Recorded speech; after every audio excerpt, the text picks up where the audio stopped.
Grace and peace, everybody. We are back. Happy Monday to you all. Prayerfully, you all had a great weekend.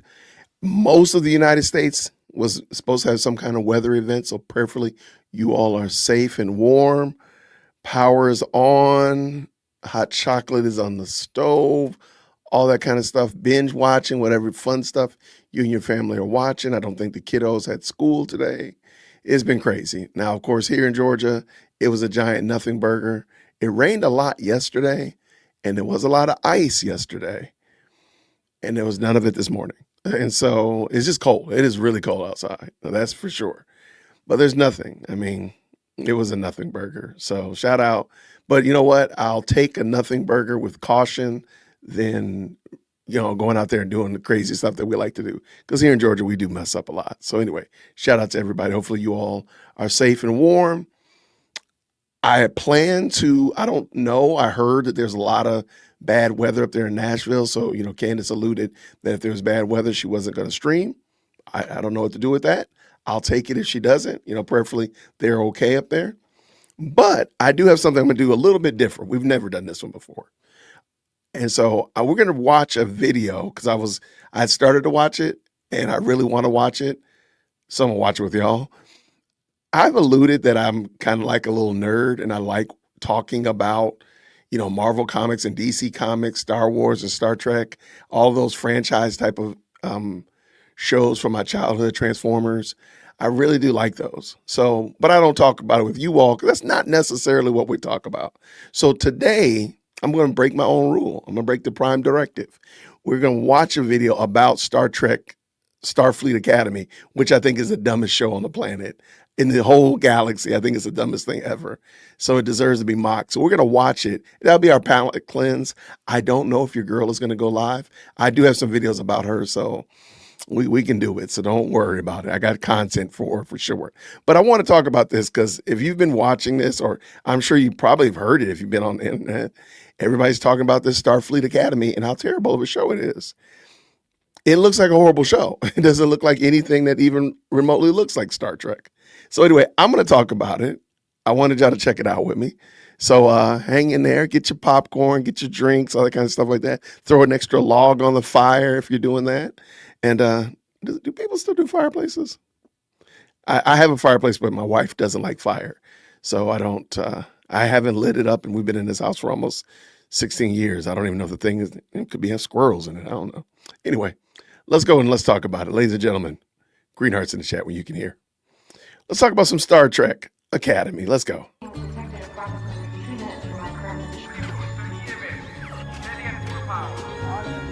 Let's go to San Francisco. Why does she talk like that? Legendary? All I asked for was a frickin' rotating chair, okay? Okay. Put yourself in their shoes for a second. This is supposed to be the captain of their particular ship. Why is it that this woman walks around with no shoes on? That's the craziest thing I've ever seen in my life. Like, what is going on here? Well done, number one. Advice.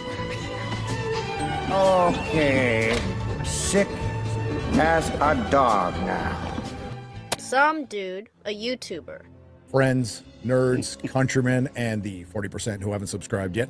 Once again, I find myself in familiar territory, having to contemplate the errors of my ways. As you may or may not have heard, everyone's pal Will, the critical drinker, and yours truly have found ourselves embroiled in controversy once again, this time with Star Trek, Starfleet Academy, and this may or may not have partially been brought on by a Spock action figure. They let the episode go out free on YouTube, Okay. and they had barely 1,000 people tune in. Some dude, a YouTuber, live streamed Spock action figure sitting in an empty chair, and it got 3 times more viewers. It appears my Spock action figure, along with our reviews, has really upset some activist anti-capitalist access media bloggers who largely work for corporate websites that are fully supported by ads. They have accused us of not being real Star Trek fans, and more importantly, they say that Star Trek was never made for us and never has been. Apparently, those of us who have watched Star Trek in some cases for decades have never really understood it, and any criticism of Star Trek Starfleet Academy we have fosters hate and bigotry. Well, I don't know about you guys, but I've never heard this before, and I find it quite shocking. So, taking that criticism to heart, and after some deep contemplation, I've decided the Starfleet Academy reviews will continue until morale improves. Previously on Star Trek Starfleet Academy. Next. I think I swallowed my combat. You're fat. Activism. Love it. Advocating for social change matters. No, it doesn't. I watch birds. I like turtles. Stupid. Origami chicken. A teachable moment. Fat, drunk, and stupid is no way to go through life, son. Here's an easy one. The name of this cadet. Moron. Before we get started, let's keep in mind that Star Trek Starfleet Academy is a darling of the critics on Rotten Tomatoes anyway, where it sits at 88%, which is 4 points higher than Star Trek VI, The Undiscovered Country, and 1 point higher than Star Trek II, The Wrath of Khan. Yet it's a show that is largely made by the same people who made Section 31, which just recently received 5 Razzie nominations, including Worst Picture, Worst Actress, Michelle Yeoh, Worst Screenplay, Greg Sweeney, Worst Director, I can't pronounce his name, and Worst Supporting Actress, Casey Roll. And I'm really not sure what's more embarrassing, a Spock action figure getting more live concurrent viewers than a $10 million episode of Star Trek on YouTube, or a company that continues to pay someone to be a critic who said they like this show. Admittedly, that is the minority, because the vast majority of critics on Rotten Tomatoes who are brought in to pad the system are from websites you've never heard of. And I know Rotten Tomatoes sucks for precisely the reasons I just gave you. Now, if you were thinking that Starfleet Leering Academy just needed to get its legs under it and in future episodes it would improve, you'd be wrong. While Star Trek the original series, that I just call Star Trek, takes place in the 23rd century, and TNG, DS9, and Voyager take place in the 24th century, Starfleet Academy takes place in the 32nd century. That's 1,100 years in the future, where apparently you still use earbuds, but we know these are future earbuds because they have green LEDs, which we actually have now. And apparently everybody just exercises the same way in 1,100 years, except this time we know it's the future because they have an LED jump rope, which they have now. And yes, I know they've done this in cheap previous sci-fi shows and done it a little bit in Star Trek, but gone are the days of the show that inspired things like the iPad. And I have a genuine question. Does Darum, who is a new race of the Cahonians, a humanoid race with 2 forms, a human-looking form and some sort of fish person form, do you need to exercise them differently? Or is he just a mutant? Because Kurtzman wasn't kidding when he said this is X-Men First Class meets Harry Potter meets Star Trek. X-Men First Class, as well as Harry Potter in general. Anyway, everybody's off to gym class, where this is the gym teacher. Show me you're worthy of this uniform. Pretty rich coming from a lady who barely fits into hers. Get up! You're not weak, right?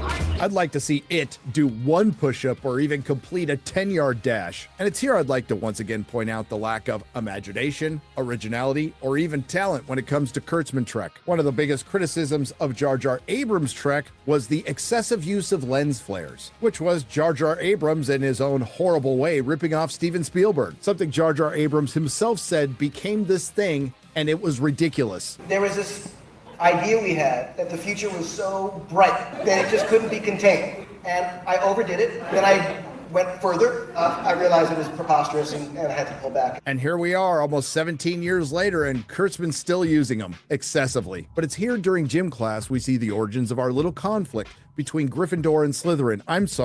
Starfleet Academy and the War College. When a Vulcan, who are famous for their hijinks and aggression, throws a ball at Caleb's head, and then Caleb gets squared up on by a midget Romulan who talks just like kids do today. I bet that's gonna lead to trouble, but before we get to that, we find out that another Kurtzman Trek character is gay. You know, I used to know a guy with that War College bicep back on Colonia. My parents didn't think we were good much. Which really shouldn't surprise anybody at this point, considering Mike McMahon, the Lower Decks showrunner, said every Starfleet officer is probably at the baseline bisexual, in a way. And wouldn't you know it, the trouble didn't end when the Vulcan, who are famous pranksters, and the rest of the War College beamed the half-naked and naked Starfleet cadets around various parts of the Academy, including the rotund hologram, Sam beaming her underwater, where she is clearly blowing out bubbles when she screams. Now, why would a hologram need to breathe? And on that note, why would a hologram be programmed to be fat or talk with a mush mouth? Don't know. This is followed by the War College cadets taking responsibility for the prank, where that rascally Vulcan said they will continue because they are fun. Something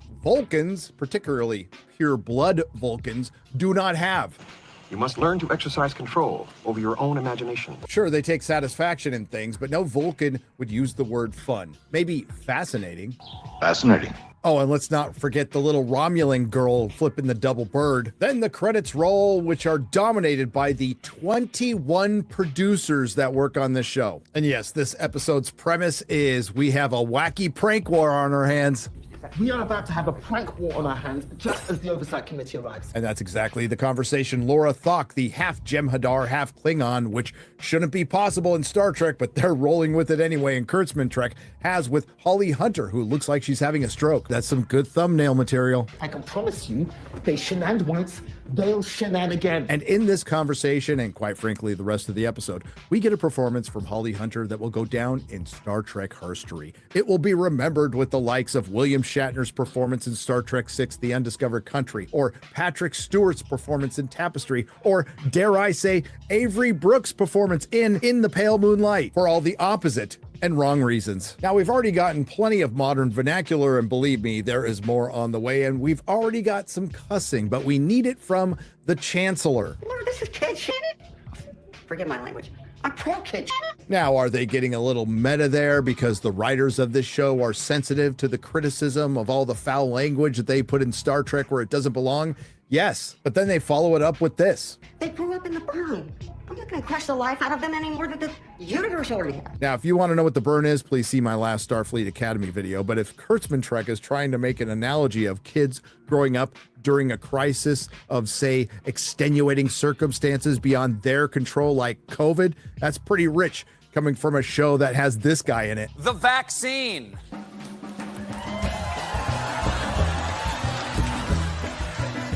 Well, it appears the prank war is on and Chancellor Holly Hunter is going to allow it to happen. Later on in herbology class, the kids are upset and they want revenge. And after this unintentionally accurate line, I took a bath for the first time. Madam Sprout, Holly Hunter advises that the best strategy to fight back is with botany, specifically by growing the empathy flower, which is in truth an empathy fungus. What exactly makes it a fungus of empathy? I honestly don't know, because the plant just repeats back what you said with a cute little voice. Empathy.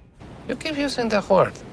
I don't think it means what you think it means. And because if that were empathy, then a parrot would be an empathy bird. Maybe this is the Hollywood definition of empathy, which is essentially telling you what you want to hear. But it turns out our sensitive bird-watching Klingon Jay Den has discovered that the War College didn't even come up with that prank on their own. They actually stole it from a previous prank, where we get another line that unintentionally describes Alex Kurtzman. Then you've already learned your opponent's lack of imagination. And why is that line applicable? Because Alex Kurtzman is famously, in my opinion, the biggest thief in Hollywood. And if you need proof, well, this is within a scene that rips off from Little Shop of Horrors. And because the writers of the show thought somebody swallowing their comm badge was so funny, they decided to double down on it by having the neurodivergent body positivity hologram try to eat the empathy fungus's growth accelerant. But now it's time for a little training, so it's off to the danger room for Starfleet Academy's version of Quidditch, a truly unique game designed specifically for Star Trek known as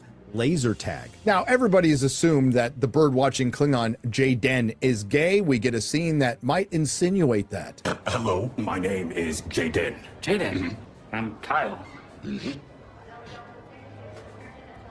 I'm rooting for you, shippers. No, Actually, I'm not. Speaking of shipping, we get a little romantic scene between Caleb and Brett Cooper, where he is able to easily accomplish something that's really difficult for any woman or man in the WNBA. Hit an easy layup. There's another laser tag competition to find out who will be the captain of the Starfleet Academy team between Darum and Genesis, and in a shocker for Kurtzman Trek, the dude won. Following that, Holly Hunter supposedly tries to talk the Chancellor of the War College out of this prank war. But I think it's time we have a serious conversation about this creative choice to have Holly Hunter spasm all over chairs, davenports, and couches. Now, apparently this was Holly Hunter's creative decision. Her character in the show is over 400 years old, and she believes this is how a over 400-year-old person would sit. It's supposed to show that she is a free spirit. She marches to the beat of her own drum, and her matriarchal power is not bound by the misogynistic, jingoistic, militaristic, patriarchal, and fascist constructs of the old Starfleet and the War College. What it ends up looking like is somebody who's spun out on a cocktail of SSRIs and Adderall. But now it's time for a secret game of laser tag between Slytherin and Gryffindor, after the new Captain Darum challenged Johnny Spocksville, and in a scene set to music that sounded like Daft Punk with Alzheimer's, Slytherin hands Gryffindor an ass whooping, and the only time they win a match is when Genesis takes over, because there's no shortage of girl bossing in Kurtzman Trek, and doing what he should have done from the beginning, Darum, our toxic bisexual male, quits being captain and hands it over to Genesis. Specifically in these laser tag scenes, I would like to take this moment to praise Kurtzman Trek,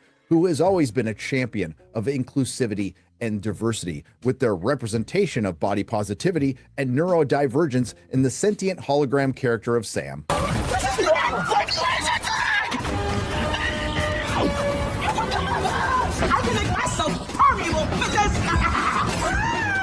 So of course the kids get in trouble and they get sent to their chancellors, and the Starfleet cadets get chewed out by Holly Hunter in her pajamas. Are your pajamas covered in little accordions? They are tiny more chords. You want to say something cute about us? And it's at this point I'd like to highlight what Kurtzman Trek does to Academy Award-winning actresses.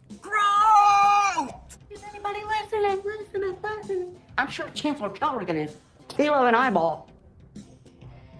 Out! I guess Michelle Yeoh should have warned her. So throughout the entire episode, Holly Hunter has been trying to spell out specifically what the cadets need to do to get back at the War College by preaching patience and empathy as a strategy. And after randomly walking by some empathy fungus, they finally figure it out. But before we get to that, we get the least surprising revelation of all. Tig Notaro and Laura Thok are a couple, at least until the USS U-Haul shows up, and that was preceded by Tig Notaro giving parental advice, because anybody in this show that has a dad has daddy issues. So once again, through Holly Hunter's speech where she was contorting on a chair, she essentially laid down the plan to get back at the War College, and it was pretty simple. Just make sure the kids randomly walk by an empathy fungus and then figure out you need to be patient and grow them quickly, which would be the opposite of patience, by juicing up the growth accelerant, and then find some space snot to replicate the eyeball of the War College Chancellor. And I know what you're asking now, dear viewer, if you can replicate an eyeball, why are people wearing glasses? And on that note, if you could transfer a consciousness into a robot body, why are people in wheelchairs or deaf? Anyway, they replicate the eyeball so they can get past the biometric security of the War College and plant the empathy fungus, where it grows uncontrollably and probably kills 9 or 10 students. And the Starfleet Academy cadets are really proud of themselves in a shot that looks like it's straight out of a Pfizer commercial. I think the writers wanted to get across that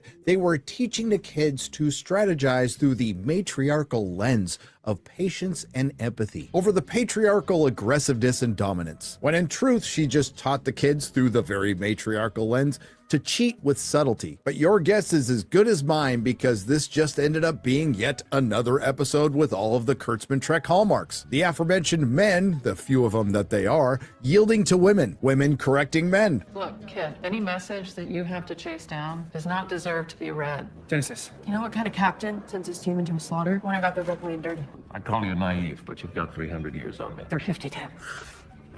Clarendon's time for multiple appendix I. Oh, wow. Appendixes. Under Starfleet Regulation 286.3. 286.4, actually. Constant over-affirmation, modern vernacular. I can make myself permeable because... No, this is kid shit. Forgive my language. I'm pro kid shit. I would love to just have one shower without having to hear about Darren's multiple polycule underwater hookups. Do you find it challenging to be a War College douchebag? Welcome to the Calicut team. Sweet, it's an honor.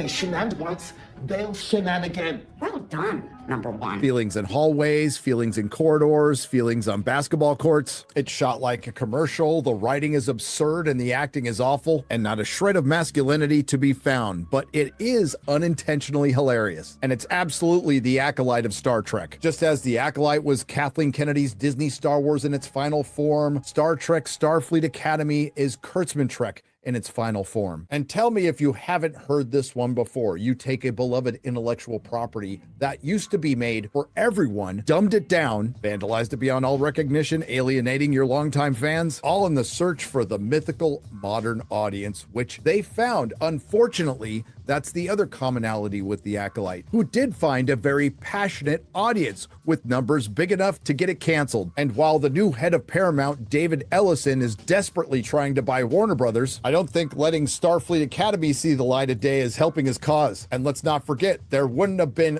Jar Jar Trek, which spawned Kurtzman Trek, without David Ellison's Skydance. But ultimately, the two biggest problems with Kurtzman Trek are the algorithmic product placement of the message and continuing to make Star Trek something it isn't. It isn't the X-Men, it's not Harry Potter, it's not the OC or 90210, and it's not Buffy. What Star Trek needs to be is something Alex Kurtzman and his team of repurposers are completely incapable of making. Star Trek. Watching Kurtzman Trek may cause a range of side effects, including but not limited to sudden bouts of nostalgia overload, leading to uncontrollable urges to rewatch the original series while muttering, "This isn't my Trek," mild to severe plot hole-induced headaches, excessive eye-rolling from over-the-top emotional monologues, potentially resulting in strained ocular muscles, lens flare sensitivity, making everyday sunlight feel like a directorial assault, contrivance whiplash, which may result in decapitation, increased sarcasm levels, turning casual viewers into full-time YouTube critics. In not-so-rare cases, it causes vomiting, diarrhea, and thoughts of suicide. If you experience persistent disillusionment lasting more than 4 episodes, discontinue viewing and consult a classic Trek marathon immediately. Ask your doctor if Kurtzman Trek is right for you. Spoiler, it isn't. Nerderotic.com. All right, shout out for sure. If you like what you heard, please like, share, and subscribe. I If appreciate you, Gary. like what Thank you, heard, sir. All right. I just want to start off. I just want to clear the palette, get us all on the same page. We got 287 people already up in the best live chat on the internet. Hit the like button. Jump up in here. If you haven't already subscribed, make sure you change that as well. Somebody mentioned it, and I don't remember who.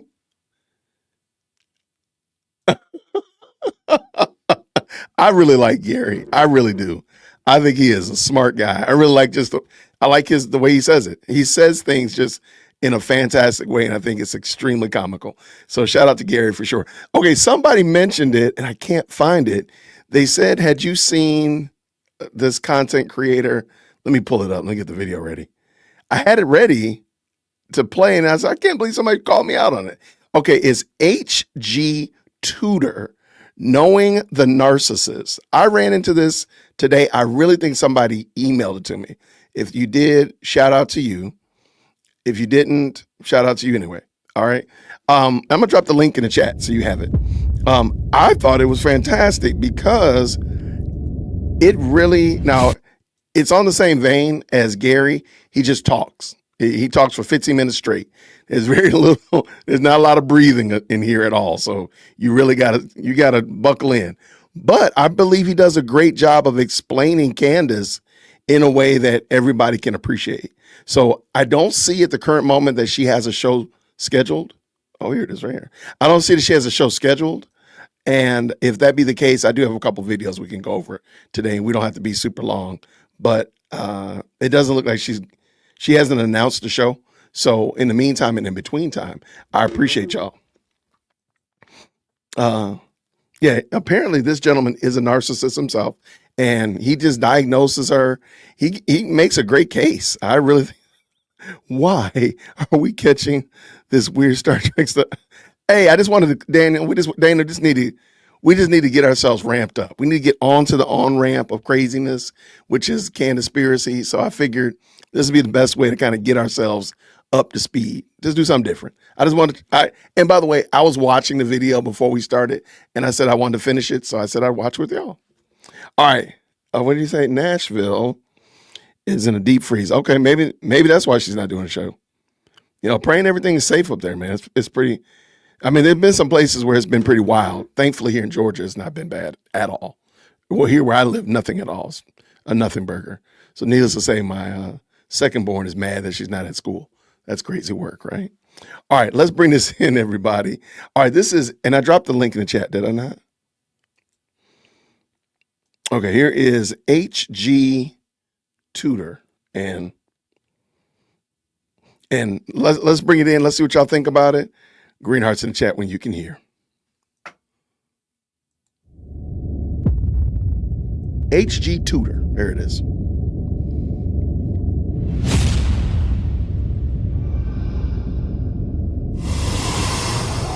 It's pretty dramatic, though. That's some dramatic sound effects right there. I approve of that.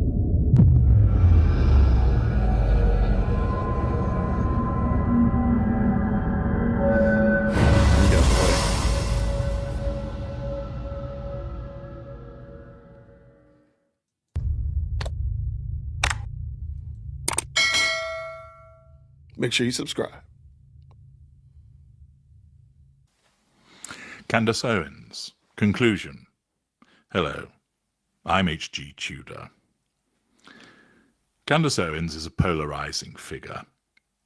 To some, she is a seeker of the truth, a warrior who will not be swayed from her mission to get to the nub of what's going on in the world, a desire to expose those who've got something to hide, to drag the hypocrites into the light, to allow people to see their shameful behaviors.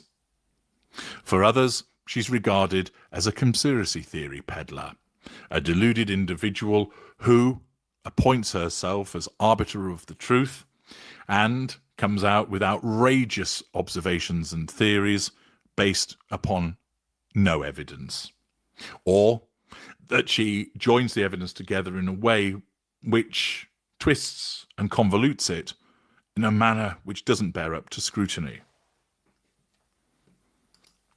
There are those that liken her to an individual that goes around a neighborhood smashing the windows and then offering to replace them.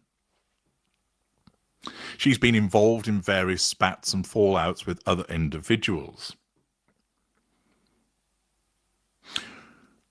Whatever your position in relation to Candace Owens, you are, of course, entitled to take it. You may well regard her in a supportive way, believing what she has to tell you. You may find her lacking credibility and dislike the way that she conducts herself. At the end of the day, that is a choice you can make. But this is about making a determination as to whether she is an empath, a normal, a narcissistic person, or a narcissist. It's highly likely that whatever the outcome is, given her polarizing nature, there'll be some will be dissatisfied with it. For if she's determined to be an empath, those that regard her as a peddler of conspiracy theories will undoubtedly take issue with that. If she's found to be a narcissist, those that think that she does a good thing with her exposures will undoubtedly take an issue with that.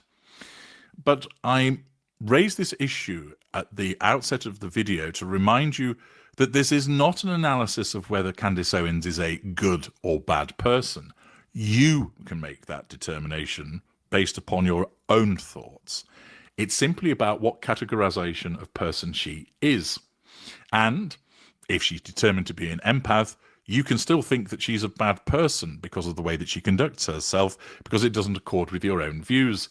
Similarly, if she's found to be a narcissist, that doesn't mean that you then have to think that she's a bad person, because a narcissist can do good things. Take the glorious narrator, for example.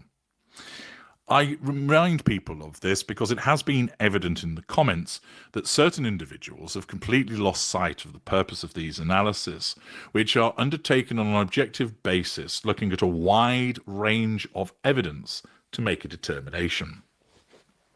Now, Candace Owens is a provocative conservative commentator, podcaster, and activist, and she's risen to prominence through her unyielding critiques of liberal ideologies, identity politics, and cultural norms. As you know, she was born in 1989 in White Plains, New York, and raised in Stamford, Connecticut. Her journey from a liberal-leaning entrepreneur to a right-wing firebrand has been marked by controversy, rapid ideological shifts, and high-profile feuds. I've looked at her life history, her behaviors, her relationships, and public statements to demonstrate what she exhibits. As you know, my framework evaluates individuals across categories of empath, driven by emotional empathy and empathic traits, normal, principled, still with empathic and narcissistic traits and also emotional empathy, narcissistic, essentially selfish, self-absorbed individuals with low emotional empathy without the full pathology of narcissism, or a narcissist, an individual that has a pursuit of the prime aims governed by an innate need for control, the necessity of the requirement of fuel, an absence of emotional empathy, and a reliance upon manipulative behaviors, amongst other factors. In order to make this determination, of course, we have to look at sustained patterns over time.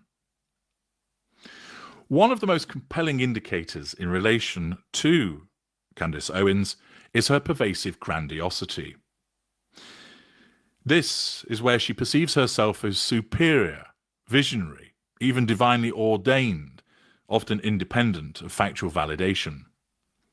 Throughout her career, Owens has positioned herself as an unparalleled truth seeker, battling shadow elites. In a January 2025 X post, she claimed a state-level DDoS attack from France targeted her website ahead of her documentary Becoming Bridget, framing her work as so threatening that nations conspire against her. This echoed a November... Does anybody remember that? I forgot about that. She did say that France attacked her website where she was about to drop the Becoming Brigitte. I forgot all about that. But France attacked her website. France sent assassins. I mean, France is suing her. I mean, she is kind of grandiose, man. She's got grandiose on lockdown in a chokehold for sure. Shout out to the best live chat on the internet. We're just getting ourselves warmed up. Candace hasn't announced the show as of yet. I'm starting to think that she probably isn't. Some people are reporting that weather is pretty bad up there in Nashville. So she might not even do a show today. I don't know. If there's a lot of snow and all that kind of stuff like that, ice and the such. So we're just kind of warming ourselves up. I also have another great video we're going to look at and just kind of wrap today. So, no, France was, she's got her, she picks like who's picking on her today. Is it Israel or is it France? But I did remember that. She said that there was a denial of server attack on her server from France, which was crazy work. All right, let's jump back in. Let's go. 2025 post, where she asserted that every news trend is about me or Tucker Carlson, attributing it to someone in the shadows panicking and declaring it God time, implying divine endorsement for her investigations into Charlie Kirk's death. Such behavior is indicative of magical thinking and illusions of grandeur, whereby she elevates herself to a heroic figure exposing global cabals. Similarly, in February 2025, she predicted a geopolitical shift towards Russia post-boomer generation, casting herself as a prophetic historian reshaping world views. These repeated instances, spanning social media, podcasts, and interviews, demonstrate a mindset where Owens sees herself as intellectually and morally superior, whereby she harnesses controversy in order to assert control over the audience and to draw fuel from the outrage that follows. This grandiosity intertwines with entitlement, which is evident in Owens' disregard for boundaries, contracts, and consequences. Her 2017 doxing of a former police officer critic, April Haley, via her social autopsy platform, led to threats against Haley. Owens blocked warnings, falsely accused Haley of drug addiction, and spread lies, showing a willingness to override others' safety for personal vindication. In her mid-20s, she rented a Manhattan apartment but refused payment for 6 months, claiming toxic mold and threatened to sue the landlord, which is an entitlement to exploit situations without accountability.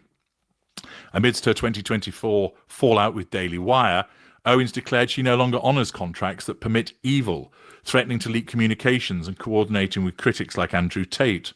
When denied an Australian visa... Okay, I might need to go back and dig in. When she left Daily Wire, she reported that she no longer honors contracts. That's crazy work. If she said that, then that makes perfect sense for why she would go against her contract. A contract that she knew existed since 2019, she went against a contract with Turning Point USA. That makes perfect sense. I got to find this clip where she said she no longer honors contracts, which is wild, by the way. But Yeah, like I gotta find that because that makes perfect. That's probably why we're here now with the cease and desist letter, and why she doesn't act like she even cares. That's why when the Macron sent her cease and desist and legal letters, she just treated it like it was a note on the schoolyard. And I believe that's because she doesn't care anymore. I don't know how she gets away with it though, because you still got that little pesky thing about getting sued. But I digress. Let's go. In 2024 for anti-Semitic conspiracies, she escalated to the High Court, framing it as viewpoint suppression, and was ordered to pay costs. In November 2025, she urged followers to dox college students in footage, basically accusing them of being undercover agents. These actions reveal a pattern of expecting special treatment, dismissing obligations, and weaponizing audiences, whereby she regards rules as inapplicable to her as a consequence of her superior status.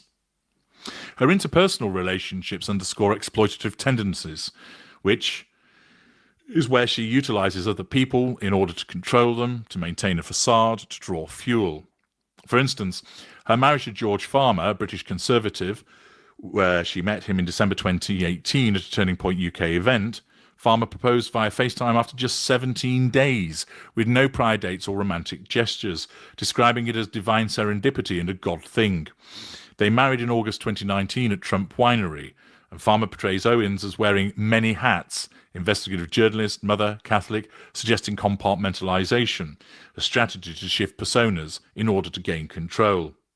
Farmer admits to a submissive role, fading to give her glory, crediting her with his spiritual revival, which may be codependency or idealization masking power imbalances. Rumours of discord, including Cardi B's 2021 infidelity allegations, dismissed but unproven, and family tensions, Farmer's mother has Jewish roots amid Owens' anti-Semitism, hint at strain, with 2024 marked as their toughest year.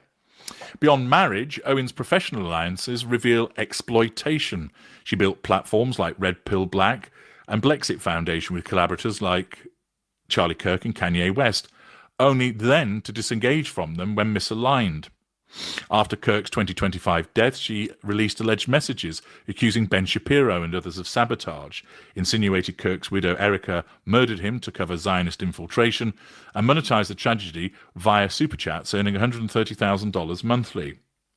This would appear to be exploitation from a colleague's demise, turning betrayal narratives into lucrative content. Similarly, she defended Andrew Tate against 2023 trafficking charges on her podcast, dismissing accusers, and interviewed Harvey Weinstein in 2025, providing a sympathetic platform despite his convictions, exploiting victims' trauma for views. In 2020, she ambushed friend Nicole Arbour on her show by naming Arbour's stalkers against pleas, editing it to claim victory. These patterns demonstrate a repeated absence of emotional empathy, the exploitation of personal relationships for personal gain. Ideological shifts and provocative behaviours abound. Owens pivoted from liberal, criticising Trump's 2016 attributes via Degree 180, to conservative overnight in 2017, blaming progressives for backlash against social autopsy. This is queried as whether it's a genuine awakening or black and white thinking, which of course is a hallmark of the narcissistic absence of a core self, allowing such shifts for control. Her controversies, for instance, defending Kanye's anti-Semitic tweets, peddling Kaiser theory, and alleging Brigitte Macron's transgender identity, leading to a 2025 defamation suit, escalate without retraction, often done to boost rankings. Her defiance post-lawsuit, taunting Brigitte and linking to unrelated conspiracies, exemplifies narcissistic bullishness, framing opposition as a validation of her truth. Philanthropy, via Blexit, is small-scale and tied to political activism, potentially a tool for influence rather than the manifestation of genuine emotional empathy, with no large personal donations from her multi-million-dollar net worth. Cumulatively, across the evidence that I have referenced in the course of the episodes, that I have highlighted again in this summary, and also additional evidence, given that there is so much of it out there that I haven't had opportunity to mention it all, it's evident that there's a grandiosity in her self-perception, that she exhibits black and white thinking. that there is an entitlement that overrides boundaries. There's exploitative behaviors in relation to relationships in order to control and draw fuel. There's provocative manipulations done for attention. Whilst defenders will see her as a resilient truth seeker, and of course, even with these attributes, one might still seek the truth, the sustained evidence over decades reveals an innate drive for control and fuel and an absence of emotional empathy. There is the belief of special treatment and being hallmarked for better treatment and insight compared to other people.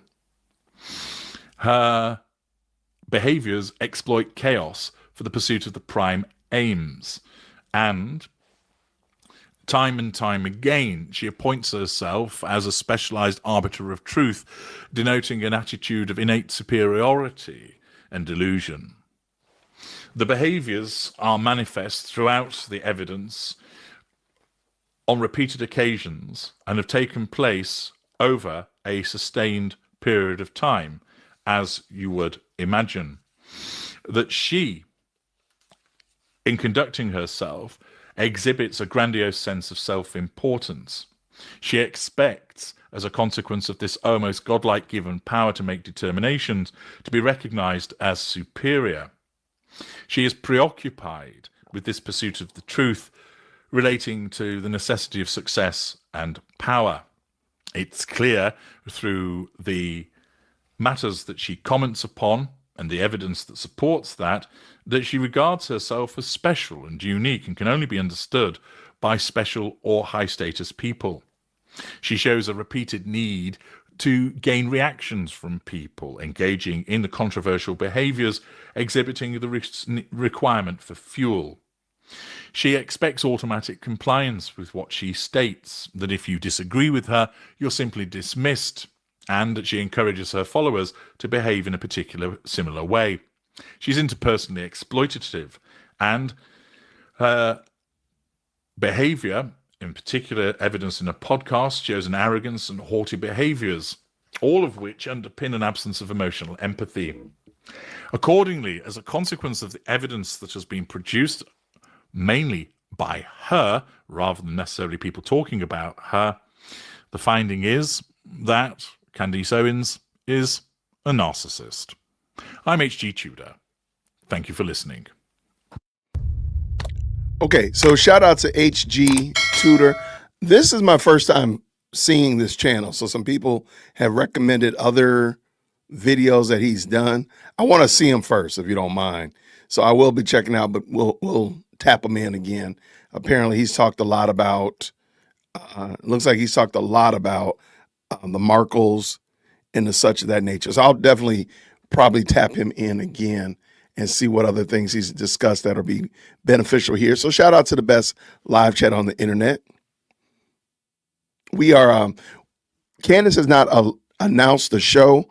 I don't think she's going to do a show today. A lot of people are saying that Nashville got hit pretty bad with the winter shenanigans going on. Winter shenanigans going on. Somebody's telling me I misspelled party in my. How am I misspelling stuff? What in the world, Jason? All right, I misspelled something in my video title. Get it together, editor Jason. Anyway, I'll fix it. So apparently they're having some pretty bad weather up there in Nashville. So I don't think she's going to do a show today, which would make sense. Perfectly, they're okay up there because I know it's pretty cold here in Georgia, but nothing like a winter mix at all or anything like that. So shout out to the best live chat. Thank y'all so much, everybody who's jumped in on today. I got another one for us if you all are okay with it. It's another video about Candace, but it's talking more about where she came from. Lots of people have asked, like, well, where did she come from? And this channel right here, Black Leaf, put out a great video just kind of breaking down her past. And I thought it was very informative. You always want to take this stuff with a grain of salt and do your own research. However, I think this will give you a lot to research on and a lot to go with your grain of salt. You know what I'm saying? So I will definitely check it out. Real quick, shout out to everybody who's jumped into the best live chat. I appreciate all of y'all. She was already alibi Thursday that she wouldn't be on Monday. Yes, absolutely. And Nashville was hit hard last. I heard 90% without power yesterday. Yeah, so prayerfully everything's okay with them. I don't want anything bad to happen to her. So we'll just go ahead and check this video out. I really appreciate each of y'all. Thank you so much for jumping in. I do want to just ask just for a second, how is the audio on the videos that we've watched? We watched the Star Trek video.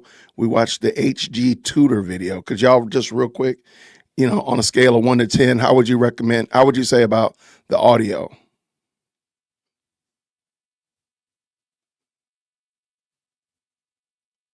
All right, maybe we'll tap in Storybox, please forgive me. Okay. Yeah, I don't understand something with the way she does her show. The audio is horrible. So see, I'm not doing anything to make the audio improve the audio. Nothing. This is straight from YouTube. This is just me sharing the screen. Same thing I usually do with Candace. But some reason or another, her audio always comes through like hot trash. I don't know why. It's something they're doing on their end. I've tried everything on my end, and it's actually messed things up on my side. So I'm going to stop trying. I don't know what to do. If I can, I'll, tomorrow I got to go pick Chief Executive Second Born up from school late tomorrow. If I have to, if she goes live, then I'll try to download it and amplify the audio. I'll try to do that. But yeah, I don't know what that is. So anyway, I just want to get that off my chest. Thank y'all for listening to me. How does Mira say it? Thank you for your attention to this matter. Okay, let me bring this in while I'm sitting here talking. Why don't you have this ready, Jason? I tell you, get your life together, Jason. All right, so again, the mods can drop the link to this channel in the chat too. They don't do a lot of videos, but this one was a really good one. I thought was super informative. So let's go ahead and bring it in. With no further ado, y'all know how we like to do it. Green hearts in the chat when you can hear. Candace left college without graduating in 2010 and took a job at Vogue. In 2012, she took a new job at a private equity firm. By 2015, she quit that job to start her own media platform called Degree 180. The goal of the platform was to create, quote, better content for the internet, end quote. Candace would be the company's CEO, and Zoe Weiner, a rising beauty and fashion journalist who had been an intern at Vogue during Candace's time there, would be senior editor-in-chief. Candace wanted to change the way discourse unfolded on the internet. The platform hired writers to publish articles about various topics. Candace wrote articles as well. In 2016, Candace decided to create another platform called Social Autopsy.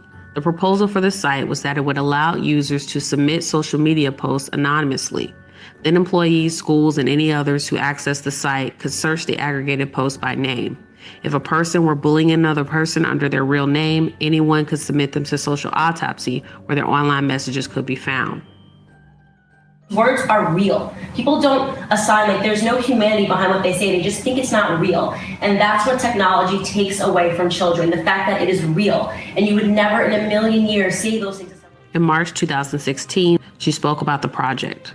For the last year, I have worked on creating a website, socialautopsy.com, that will stop online bullying by outing the bullies. I create a searchable database of people who spew hate online. I hope it will make people think twice before they exercise their First Amendment rights online as a means to hurt others. Candace started a Kickstarter to raise money for the project and enlisted the help of engineers to begin development. On April 14, 2016, libertarian journalist Kathy Young came across the Kickstarter page and was concerned. Young tweeted about the project, wondering if it was a glorified doxing service. Candace reached out to Young to clarify. So this is her tweet from back in 2016. Socialautopsy.com, a project against cyberbullying or a doxing platform. And this is an article. I apologize, not the tweet. In the last day, there have been lots of Twitter buzz, none of it good, about the new Kickstarter project, socialautopsy.com, which promises a revolutionary solution to internet trolling and bullying. Some of the buzz comes from me yesterday. After reading the project's description and watching the promotional video, I tweeted asking if this was essentially a doxing service under the pretense of exposing alleged harassers and bullies. I have since deleted the tweet since the new information led me to think that it is somewhat inaccurate, and I didn't want to contribute to a panic. All right, so shout out to Kathy Young. All right, keep an eye on these dates too, by the way. The dates are going to be very important.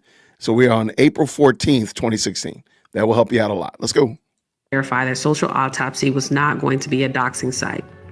According to Merriam-Webster Dictionary, doxing is publicly identifying or publishing private information about someone, especially as a form of punishment or revenge. Candace told Young that the first iteration of Social Autopsy would only accept submissions of posts that contain personal information about the poster within the post itself.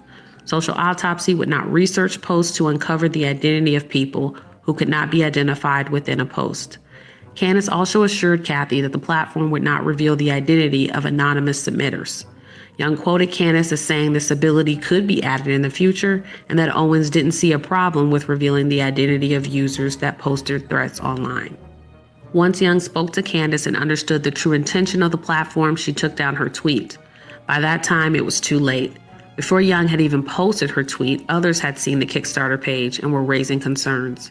Unbeknownst to Candace, she had wandered into a confusing, complex debate about anonymity and free speech on the internet.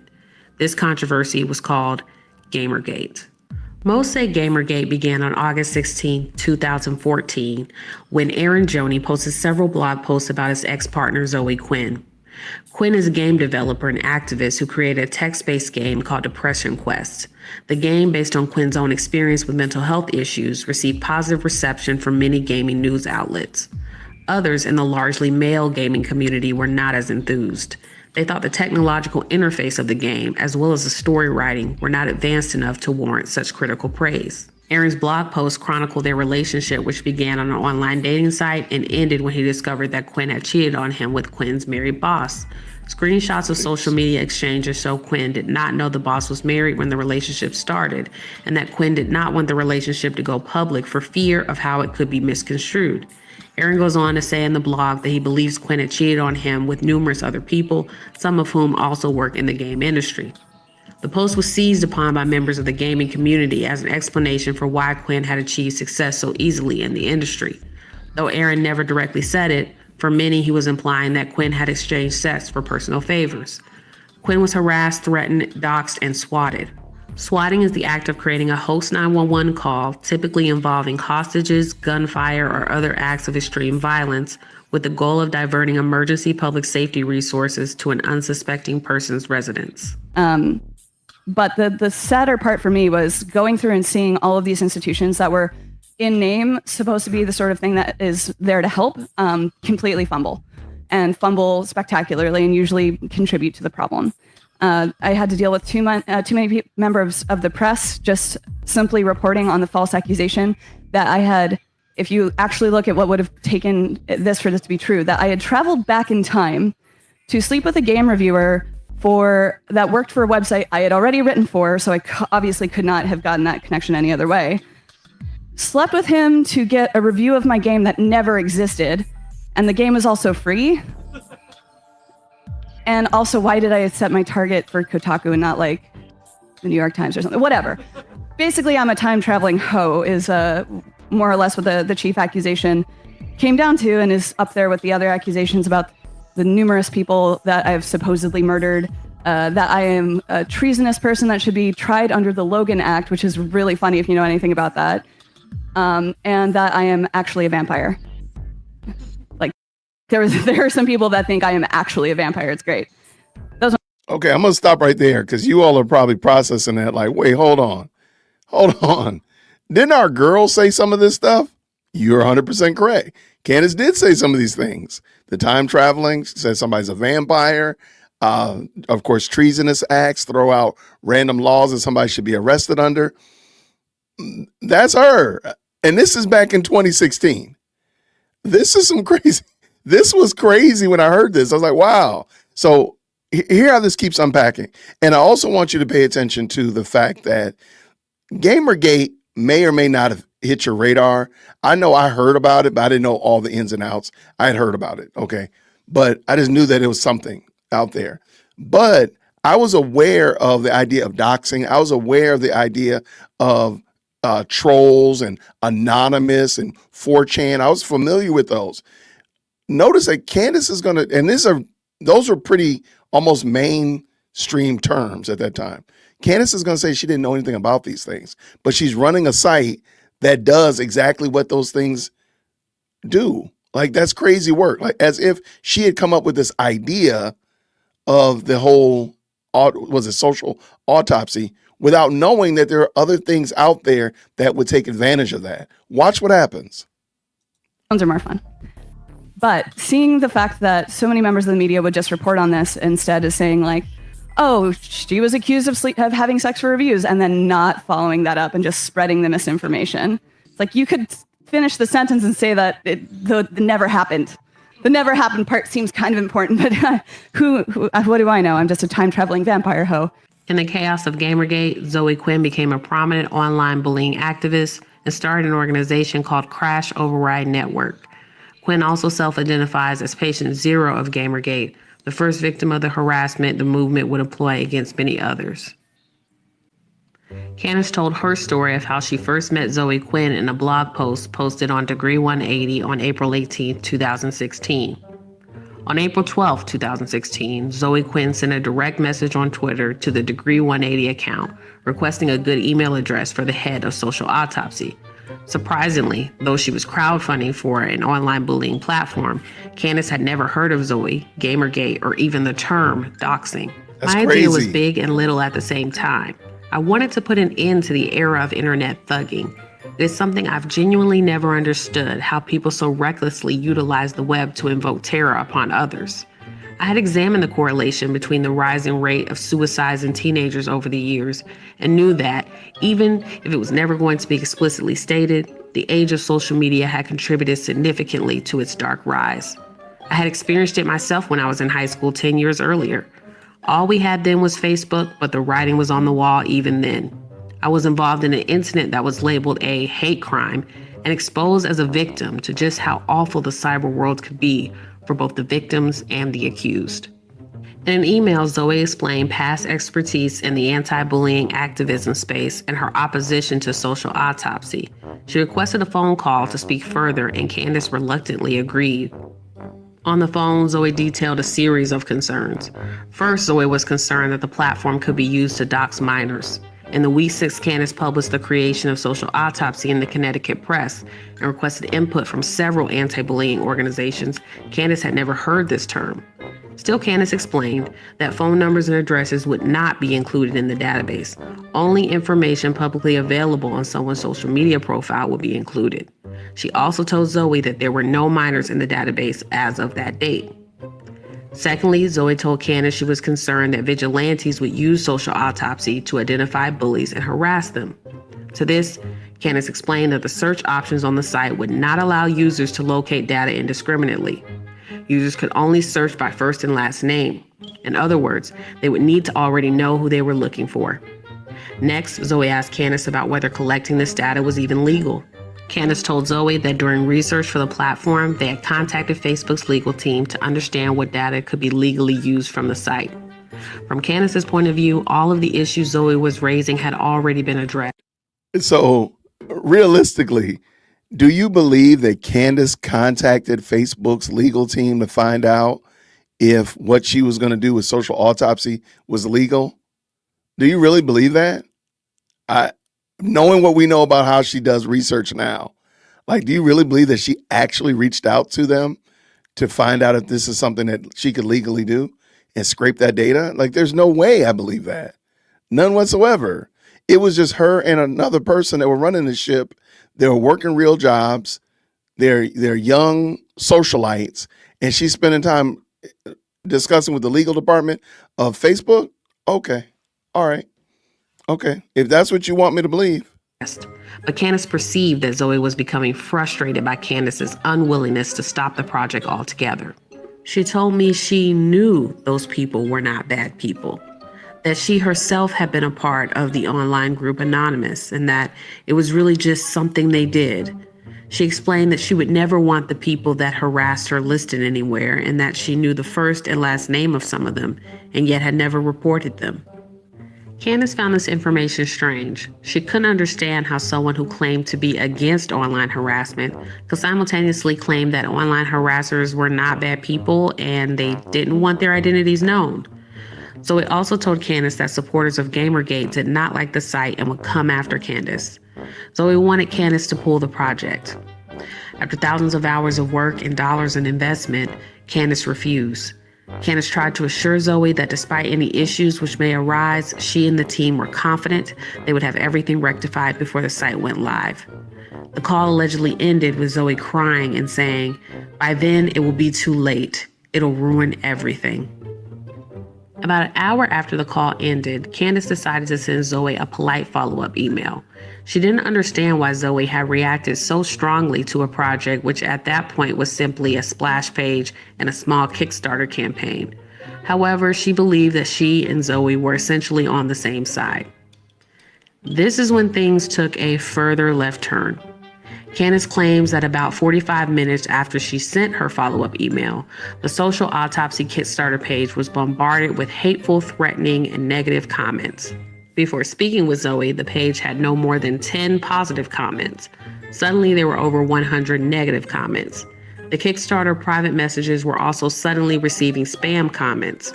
The names of the senders were clearly fake. My initial suspicion was that Zoe perhaps tipped the gaming community off and they were now coming down on us hard. Candace also received a menacing email to her personal email address. Her email address was also used to sign up for 2 pornography sites. The use of her personal email in these attacks stood out to Candace. She expected that negative messages would come to the Kickstarter account if Zoe had, in fact, tipped off others to bring down the campaign. But there was only one person who had recently been given her personal email address. This person was also against Social Autopsy. In response to Candace's email, Zoe didn't respond directly to anything Candace had written previously. Instead, Zoe alerted Candace that the demo site her team had created had security flaws which were easily exploitable. At this, Candace could not contain her confusion or her anger. The situation continued to spiral out of control. As Candace tried to fight back against rumors that the site was going to be used to dox minors, her detractors were spreading the same rumor to parenting organizations, Kickstarter, and even the FBI. Within 48 hours of being published, the Social Autopsy Kickstarter page was going viral and not in a positive way. Candace contacted Kickstarter to explain what she believed had happened. She shared the email correspondence between her and Zoe. At first, they told her they understood and would keep the Kickstarter up. But eventually, with all the bad publicity, Kickstarter took the campaign down.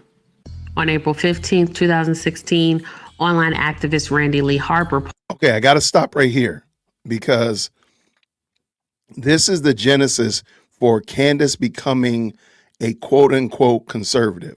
So up to this point, I think it's fair to say she would have said, and everybody would probably agree, she was a leftist right there.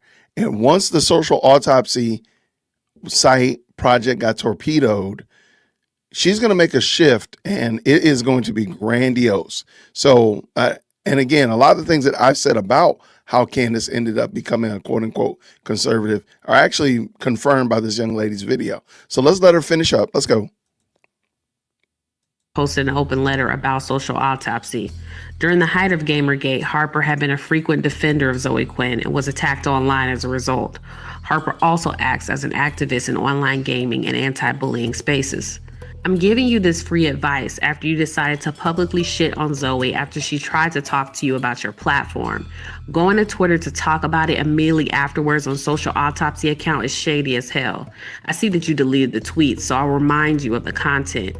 You stated that some Gamergate woman was being aggressive, that she didn't understand what you were doing, and that she started crying on the phone because she was so upset. This is gross. Why would you make a private conversation where she was trying to help you public? You then proceeded to state that she was leading Gamergate and that she's the cause of all the harassing messages you've received. That's right. The person that was the original target of the most publicly known online harassment mob. The woman that made Forbes 30 Under 30 list for her fantastic work in creating Crash Override, a resource for victims of online harassment. Try to patiently give you free advice because we all want to be helpful for new people that are trying to create online harassment solutions. In return, you sent a flurry of tweets with the Gamergate hashtag talking about your conversation, blamed your harassment on her, and told Kathy Young that she was bullying you. You are a fucking idiot.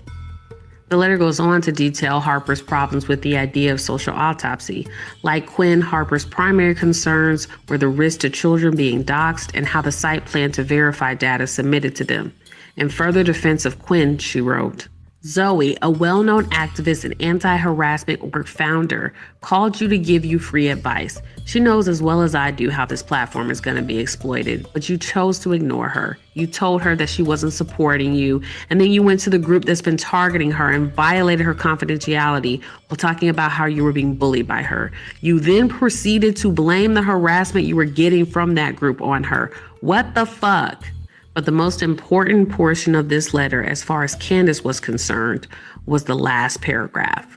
You blamed your Kickstarter getting shut down on trolls.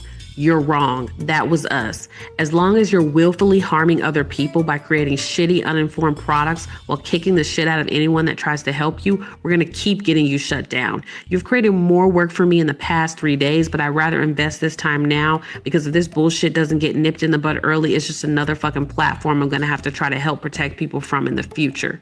There it was, Candace thought, an admission. All of this, the threatening emails, the Kickstarter shutdown, the numerous negative blog posts being written about social autopsy. Candace believed that all of it was caused by Zoe Quinn. But how could she prove it? In order to do that, Candace devised a plan. She posted a message on Twitter announcing that she would be releasing all of the harassing emails and that she knew who was behind them, Zoe Quinn. Once Candace sent off that tweet, she said something remarkable happened. The harassing emails stopped. Candace wrote in her blog that the messages which had been coming in since everything went viral stopped for an entire weekend after she named Zoe Quinn as the culprit on Twitter. This seemed to confirm Candace's suspicions. The only thing left. Okay, I'm going to jump in real quick because I think this is something that Candace does a lot of. She'll make a claim with no basis and say, hey, if, matter of here's Zoe 39, you know, if Zoe 39 doesn't stop doing something, I'm going to release all of the content that I have against Zoe 39. Well, Zoe's like, well, I don't know what he has. So let me hold on. Maybe he got something bad on me. And instead of people saying, you know what, I don't even care. Go ahead and release whatever. I'll release it. Here, I'm going to go ahead and put it out there. Or Candace just saying, hey, let me go ahead and show y'all what Zoe 39 has been doing. She doesn't do that. It's always checker move. Like I do something, you have to do something more to give me the material so I can make my next move. And she always does that. She does that all the time. And thankfully, Zoe, I have no bad news. I got nothing to tell, nothing. Unless, of course, you didn't hit the like button. Then I have to put you in 0-second timeout. But besides that, though, it's all good. But she does this all the time. It's like a game of chicken. Like, and I don't know why people keep falling for it. She's been doing it forever and she gets away with it. And I'm sorry, them people should have said, kick rocks. If you got information, then go ahead and show it. Do what you got to do. Who cares? But anyway, let's finish this up. Shout out to the best live chat on the internet. Let's go. Was why? Why would someone want to do all of this? Why would a supposed anti-cyberbullying activist want to shut down a site which would reveal bullies? Why would that person be so desperate to do so that they would resort to harassment tactics themselves? If a company was coming out and said in their crowdfunding video, what we are doing is figuratively lifting the mask off of trolls, you could inundate Kickstarter with email complaints about minors and make them believe they were involved in something dirty. What you could do is control people's perception. What is the valuation of that? You could fiend friends, fiend your own support, and exaggerate your own presence and significance. Yes, if you were willing to spend full time dedicated to the web, you could begin to distort reality by presenting an assumed majority. You could create different personas, thereby infiltrating certain communities. And if a company like Social Autopsy developed a technology to unmask you, it would ruin everything, literally. On April 27, 2016, Breitbart News published a story about the social autopsy fiasco. Unlike the New York Magazine story, which cast Candace as a naive, uninformed former harassment victim who was falsely blaming two innocent activists, Breitbart accepted Candace's interpretation of events, that the harassing emails were orchestrated by Quinn. There have been right-wing and left-wing critics of social autopsy because both sides had concerns that it would ruin internet anonymity. But as Candace focused her ire on Quinn and Harper, many on the right side of politics began to take her side. So here is the shift. So, and let me back up just a little smidgen. I do think it's interesting, and you can find this Breitbart article on Breitbart. You know, I pulled it up earlier. I just didn't have it ready. Maybe I'll pull it up by the end of the show. But I thought Breitbart was bad because Ben Shapiro was somehow or another related to it. But Breitbart was very favorable to her in this article. Just something weird. Okay, notice this is where the shift is going to change from her being a leftist to her not becoming a quote-unquote conservative. Watch this. Of events, that the harassing emails were orchestrated by Quinn. There have been right-wing and left-wing critics of social autopsy because both sides had concerns that it would ruin internet anonymity. But as Candace focused her ire on Quinn and Harper, many on the right side of politics began to take her side. They embraced Candace's narrative as yet another example of Quinn and feminists in general manipulating the media for their own gain. Candace had, in fact, been very unaware of the world she was entering into. However, this is understandable given the form of bullying she was focused on combating. At high schools across the country in the early 2000s, administrators were confronted with off-campus cyberbullying, characterized by students bullying other students they knew via texting, websites, and chat rooms. This is a type of harassment that happened to Candace in high school. At least one of her harassers was known to her and was a former friend, and had been suspended for disruptive conduct towards Candace, which occurred on campus just days before she received the harassing phone calls. During this era, schools would often report that they could not legally take disciplinary action for conduct that happened off campus or for conduct that didn't involve physical violence. This scenario was depicted in several made-for-TV movies and after-school specials developed to highlight the issue. Sadly, cyberbullying would claim the lives of several students until school policies began to catch up with technology. I am so proud of you. Great work, baby. Nice job, Nessa. All right. Best friends? Best friends. That's one thing we don't need to stress about. Did you see how Nessa flirted with Tony? She was all over him. Doesn't she know he's yours? Do you want to go out sometime? Hey guys, there's plenty of room over there. That food has to weigh a ton. Don't make it sound harmless, though. I'm sorry, but in the absence of violence, there's nothing much we can do. A solution like social autopsy would be an imperfect but well-meaning attempt to address this form of bullying. By 2016, technology had continued to evolve at lightning speed, and the most insidious form of bullying was anonymous cyber harassment. As Randy Harper detailed in her open letter, these cyber harassers often target people they don't know personally. They use their sophisticated technological knowledge to weaponize government agencies, law enforcement, and private corporations against someone. This form of bullying is much more difficult to prevent and stop.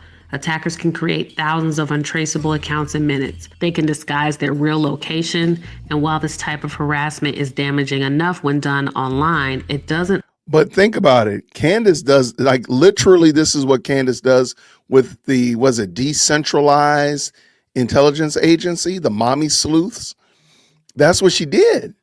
She has thousands of people, and it's not even like she had to create the accounts.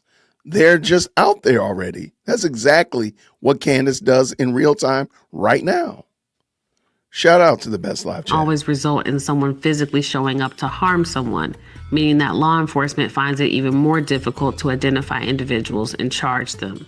When Quinn and Harper interacted with Owens, they seemed insulted that she was unaware of how things had changed online.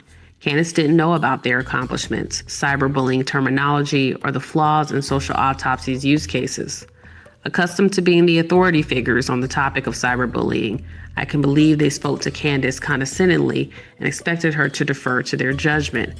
When Candace seemed unimpressed and unmoved by Quinn's demands, Quinn clearly didn't take it well. In Kathy Young's article on the social autopsy controversy posted on May 1st, 2016, she writes of the activists, I also think it's entirely plausible that Harper and Quinn regarded Owens as an interloper on their turf, which does not negate the fact that they also had justified criticisms of her project. Initiatives against internet harassment have been almost entirely owned by the social justice faction in the culture wars, and Owens is clearly not part of that clique.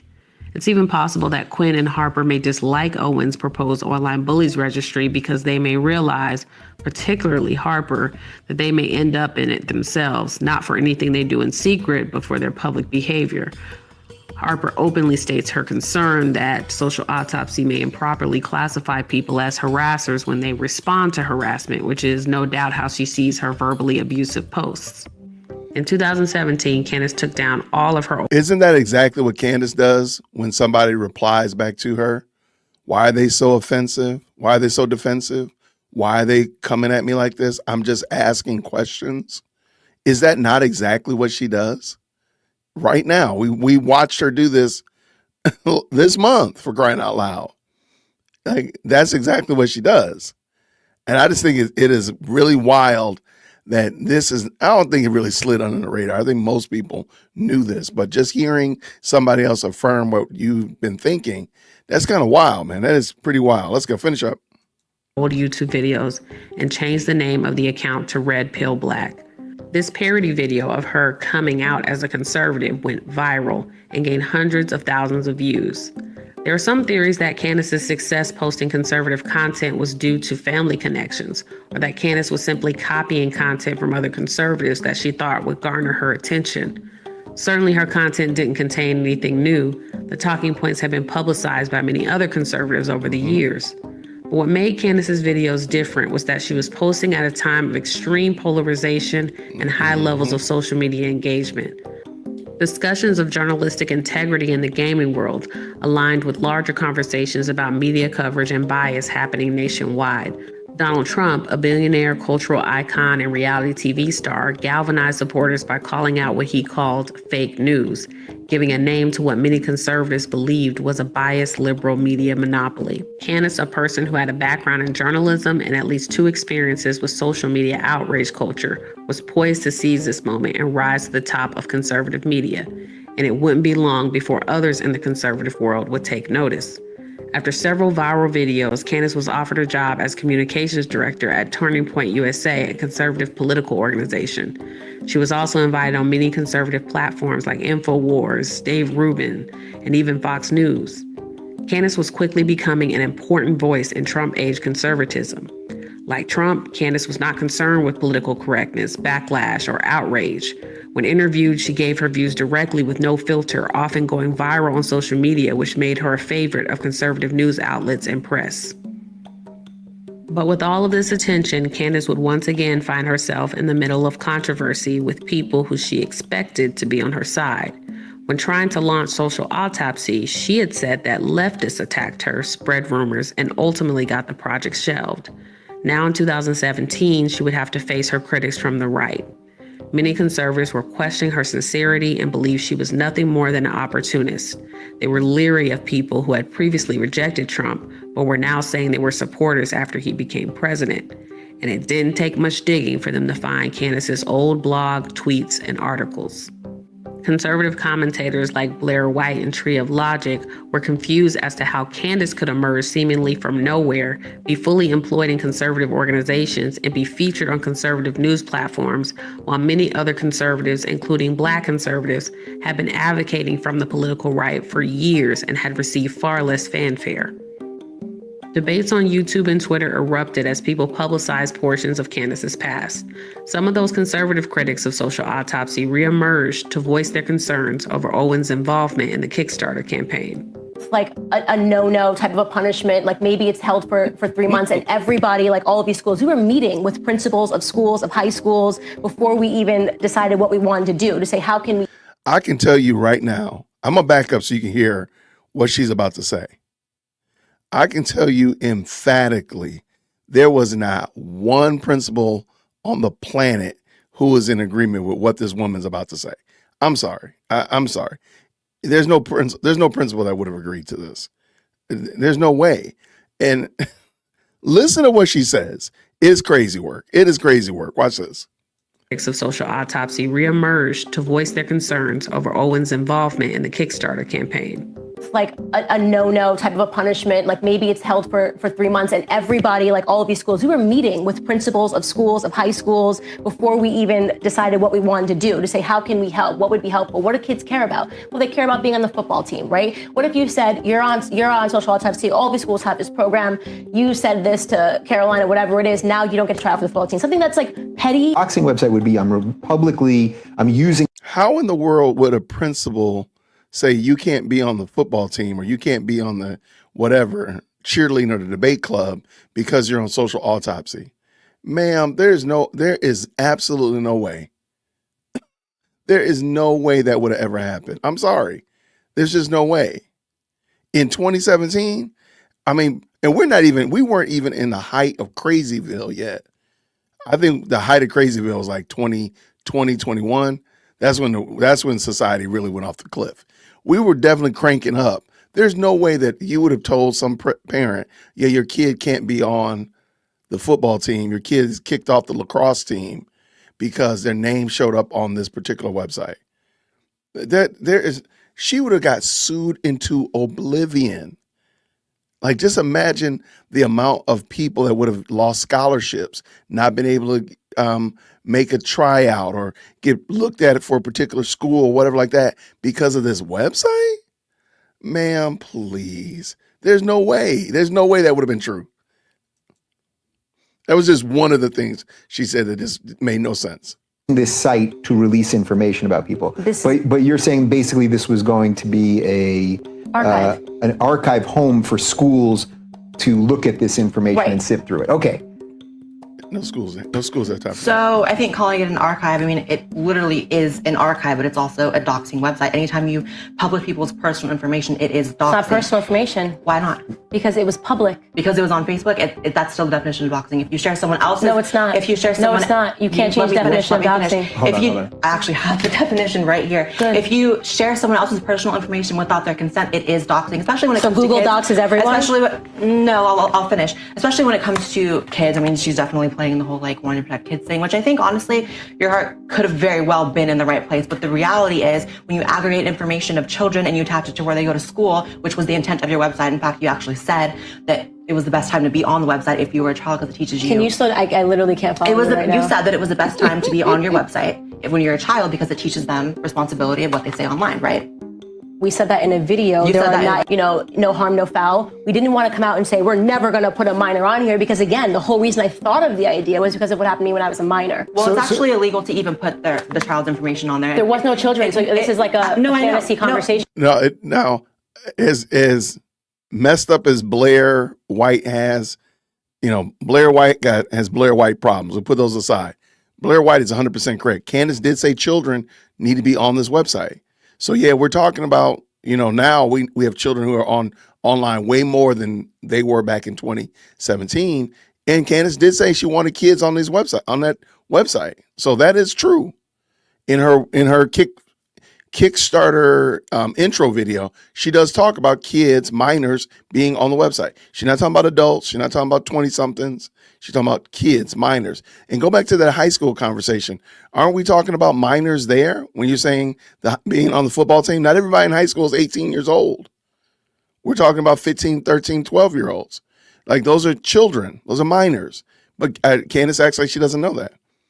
And I think the talk over thing here, Dave Rubin was trying his best to herd cats in this debate. I really wish that they had stopped her from talking and allowed Blair to actually finish up. But let's get done. You got like a few seconds left. It's not a fantasy conversation. It was your intent. So that's what you don't really understand. You think that because the website didn't actually come to fruition that people still don't have a right to criticize That's exactly the idea what I of think. it. That's exactly what you think. But regardless, you made it very clear that your intent was to put that information on your website. It actually violates the Children's Internet Protection Act. Yep. So it was illegal. So that's why your Kickstarter was actually All right, wait, hold on. So let's pause for a second. There were no children. Critiques from the left side of the political spectrum were able to prevent her from becoming a success in liberal media. The attempts to stop Candace's rise on the right, however, failed. And that's how we got the Candace that we have today. Shout out. If you want to check that out, I want to make sure that you, the mods, if you could just double check, make sure we can drop that link in the chat. Yeah, I mean, I'm sure she would have some way to she would dance around it. Let me say it like that. Wait, does she have another one? Okay, so she has the one about social autopsy. Oh, I didn't see this one. She has one about the infamous NAACP, the very first lawsuit that Candace ever filed. I didn't see that one before. Y'all want to see that one? In the chat, real quick. Y'all know it. Green hearts in the chat if you want to see it. We can watch that one real quick because I did want to go to the story box. We're just having a good time today. I don't think Candace is doing the show. I don't believe Candace is doing a show today. So I did think it would be good to just kind of get through some of these other videos that have also been on the radar. So if you want to, let me know. Green hearts in the chat if you want me to. We'll do that. While y'all are doing that, let me know. It's clear Candace bullied her way into the conservative job. No question there at all. Like I said, I just think she saw if you want to say bullied or you just want to say, hey, she saw an opening for that identity politics, that role that she filled in. I think that's really what, either way, bullied it in or either way. All right, lots of good folk. What's going on? Lots of good folk are in the best live chat on the planet.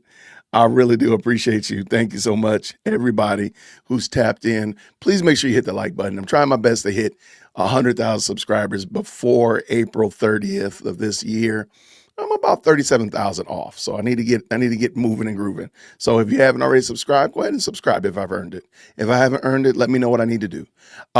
Before I do this, and before I bring this video in, thank you so much, Black Sigma. Always appreciate you and your support of the channel. Look. So people have been commenting, all you talk about is Candace. All you talk about is the Candace. Okay, that's fine. Because a lot of my channel wants to watch that content.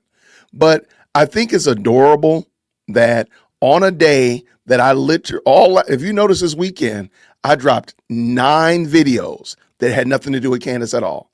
We had the video on MLK. We had a video on church security, as well as what's going on in Minnesota, and several other videos. And nothing whatsoever, nothing to do with Candace at all. If you're going to complain about me doing videos only about Candace, could you at least click on a video that's not about Candace and complain about it? The fact that you complain about me doing videos on Candace on a video about Candace, that's nasty work.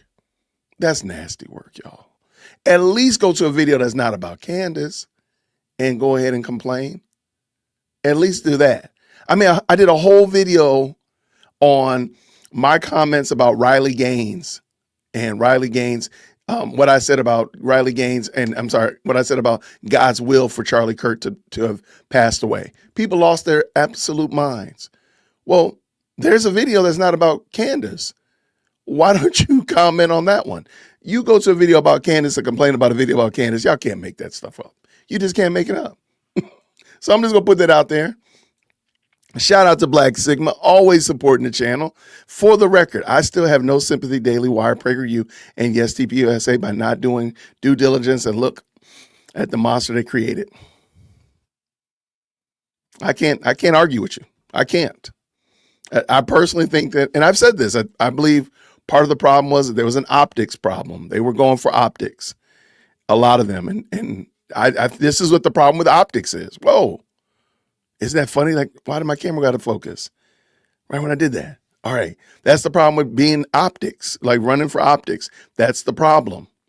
And so, no, I agree with you, Sigma. Thank you so much for the 5, and I appreciate you. It's going out of focus. Why my camera? Ooh. I think I'm kicking my desk. I think that's what it is. I feel like I kicked my desk, and my camera is like moving slightly. But let us continue. Let us continue. Okay, so everybody has heard that Candace sued her high school for racism and failure to support a student and such like that back when she was in high school. Well, this young lady did a docu-series on that. So let's see what she has to say. Because it is a sealed case, so it's not a lot of information out there. So let's go ahead and hear what she has to say. Let's go. By 2007, Candace was a student at Stamford High School in Stamford, Connecticut. Candace ran track, was a cheerleader, and had many friends. Okay, what lies behind us is a small matter compared to what lies within us. To my dad for never giving up on me, and my mom for being my strength. To the Cribbins for never letting me give up. And Sean, I couldn't have done it without you. Thank you so much. These types of stories don't have endings. I'll be seeing you. Okay. All right. Shout out. Okay. In her senior year, Candace started dating a new guy, and things seemed to be getting serious. Uh-oh. The relationship began to take time away from her extracurricular activities and other friends. One person in particular, named Evan Kopek, seemed to take a lot of offense to these changes. On February 1st, 2007, Candace and Evan got into a heated argument in class, and as a result of his actions during the exchange, Evan was suspended. Whoa. 2 days later, Candace received threatening and racist voicemails on her phone. The harassers used racial epithets and threatened to burn Candace's house down. When given information about who had attacked Candace, the school said they could not take disciplinary action unless the perpetrators were arrested, since the incident occurred off campus. Candace left school for 6 weeks, unable to deal with seeing her harassers on a daily basis. She returned in March when Evan Kopek and another boy was arrested. Kopek was charged with first-degree harassment and second-degree intimidation by bigotry or bias. His case was eventually sealed due to his age. The NAACP sued the Board of Education on behalf of Candace, stating that the failure to suspend the boys when the incident was reported violated Title IX, which bans discrimination in schools that receive federal funding.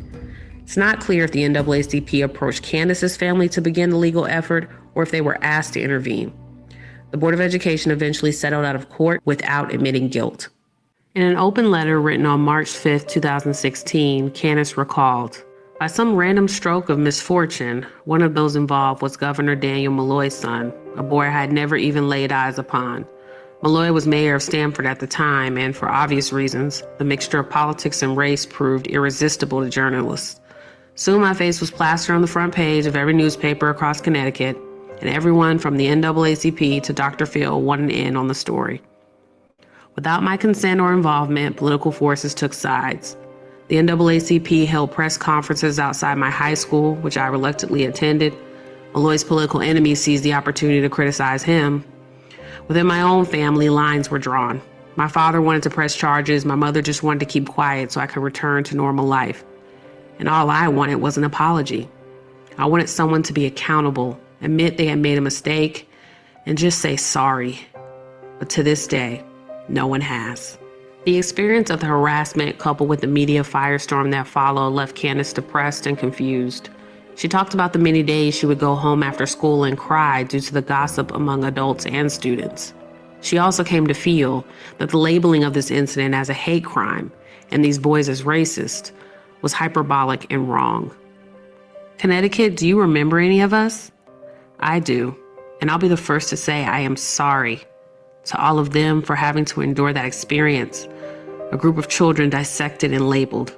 Were they wrong? Categorically. Should they have been held accountable for their actions? Undeniably. Did they deserve to be branded by a society? No. After graduating high school, Candace enrolled in Rhode Island University in the fall of 2007 and planned to study journalism. She reportedly used her mother's maiden name at the university to avoid being recognized for what happened at Stamford. In a statement to the CT Post, Candace remarked, "It took me 7 years to move past it." Okay, so I've heard a lot of different things about her last name. Her last name, if I'm not mistaken, her dad's last name is Rose, Rozay. And so her mom's maiden name would have been Owens, which is the name that she used to enroll in school. I've heard a lot of different things about why her last name is changed. And I don't know if it's ever really, I know it sounds weird. I don't know if it's ever been legally changed. It's almost like she went by it, but never actually had it legally changed. I don't know. Because I don't see anywhere where she actually had her name legally changed from Rose to Owens, which is it's just odd. But there's a lot of stuff odd about this story and Candace in general. When something like that happens, you become hostile. You become bitter. I remember not even wanting to use my name. Following this event, and I barely made it to college because of this. It was like something that was really taxing that happened in my senior year. And following this event, I developed severe anorexia. It's a control mechanism. So I felt like my life was completely out of control and people were basically able to freely say whatever they wanted about me, and it was permanently on the internet. Like this situation that happened, and the NAACP fighting with politicians, and nobody gave a shit about the kids that were involved in this. Nobody cared about the kids that were involved in this. I developed anorexia. I think the ringleader, they kept calling him, that like had these kids call me, went on to have like DUIs. He was like a closeted gay at the time. Everybody's life got ruined by this. And it was something that I never wanted, and it ate me alive. It just was like, this is it. Like the internet is forever, and these things happen. You get to write about them, and you get to politicize something that's not true. The irony of that last little segment right there is not lost. She just put somebody's information out there about another student. Again, I didn't know anything about him, but she didn't say it was the ringleader. We already know the ringleader was allegedly the mayor or the governor's son. So we got that person. She didn't say that he done got DUIs, that he was living in the closet. I mean, even in her natural parlance, like just talking in general, she doxing folks. She putting people's information out there for public consumption. That is crazy, man. She's just so used to it. I don't even think she even realized it. I bet you show her this clip, she'd probably be like, I didn't even realize I said that. It's just normal to her. Okay, let's go. In a video called The Truth About Your Activism, posted on October 20th, 2016, Candace talks about how internet activism has replaced genuine activism by allowing people to feel that they have helped a cause without actually having to put their real identities or bodies on the line. After causing trending topics and viral moments, most online activists never really know the effects of what they have done, who has been helped, or who has been hurt. Defending me against all of the chatter that was drummed up by students and teachers alike, because as we all know, in any of these types of situations, everyone feels a need to take a side. And maybe Candace made up the voice messages. Maybe she called herself. No one had been arrested yet. It was just an investigation. I made the decision then to start homeschooling while the investigation continued, and it concluded nearly 2 months later. It took 2 months. Isn't it interesting? I mean, to see things that happened in her past and see them just repeating themselves now. Why is she allegedly homeschooling her children? Because of something that happened in a dream that she can't verify. Nobody ever verified, by the way, those voicemail messages. Nobody ever verified that, as far as I know. But they're sealed because they're all minors. Wait, they're minors? What about that social autopsy? See what I mean? So it's funny that so much of her life just is like a repeat. It's like just scenes being reimagined and repeated over and over and over again. So now we're doing the homeschool thing because of something that happened that can't be verified, that was traumatic, that drove her to be homeschooled. Again, it's just weird just to see that. Okay, let's go.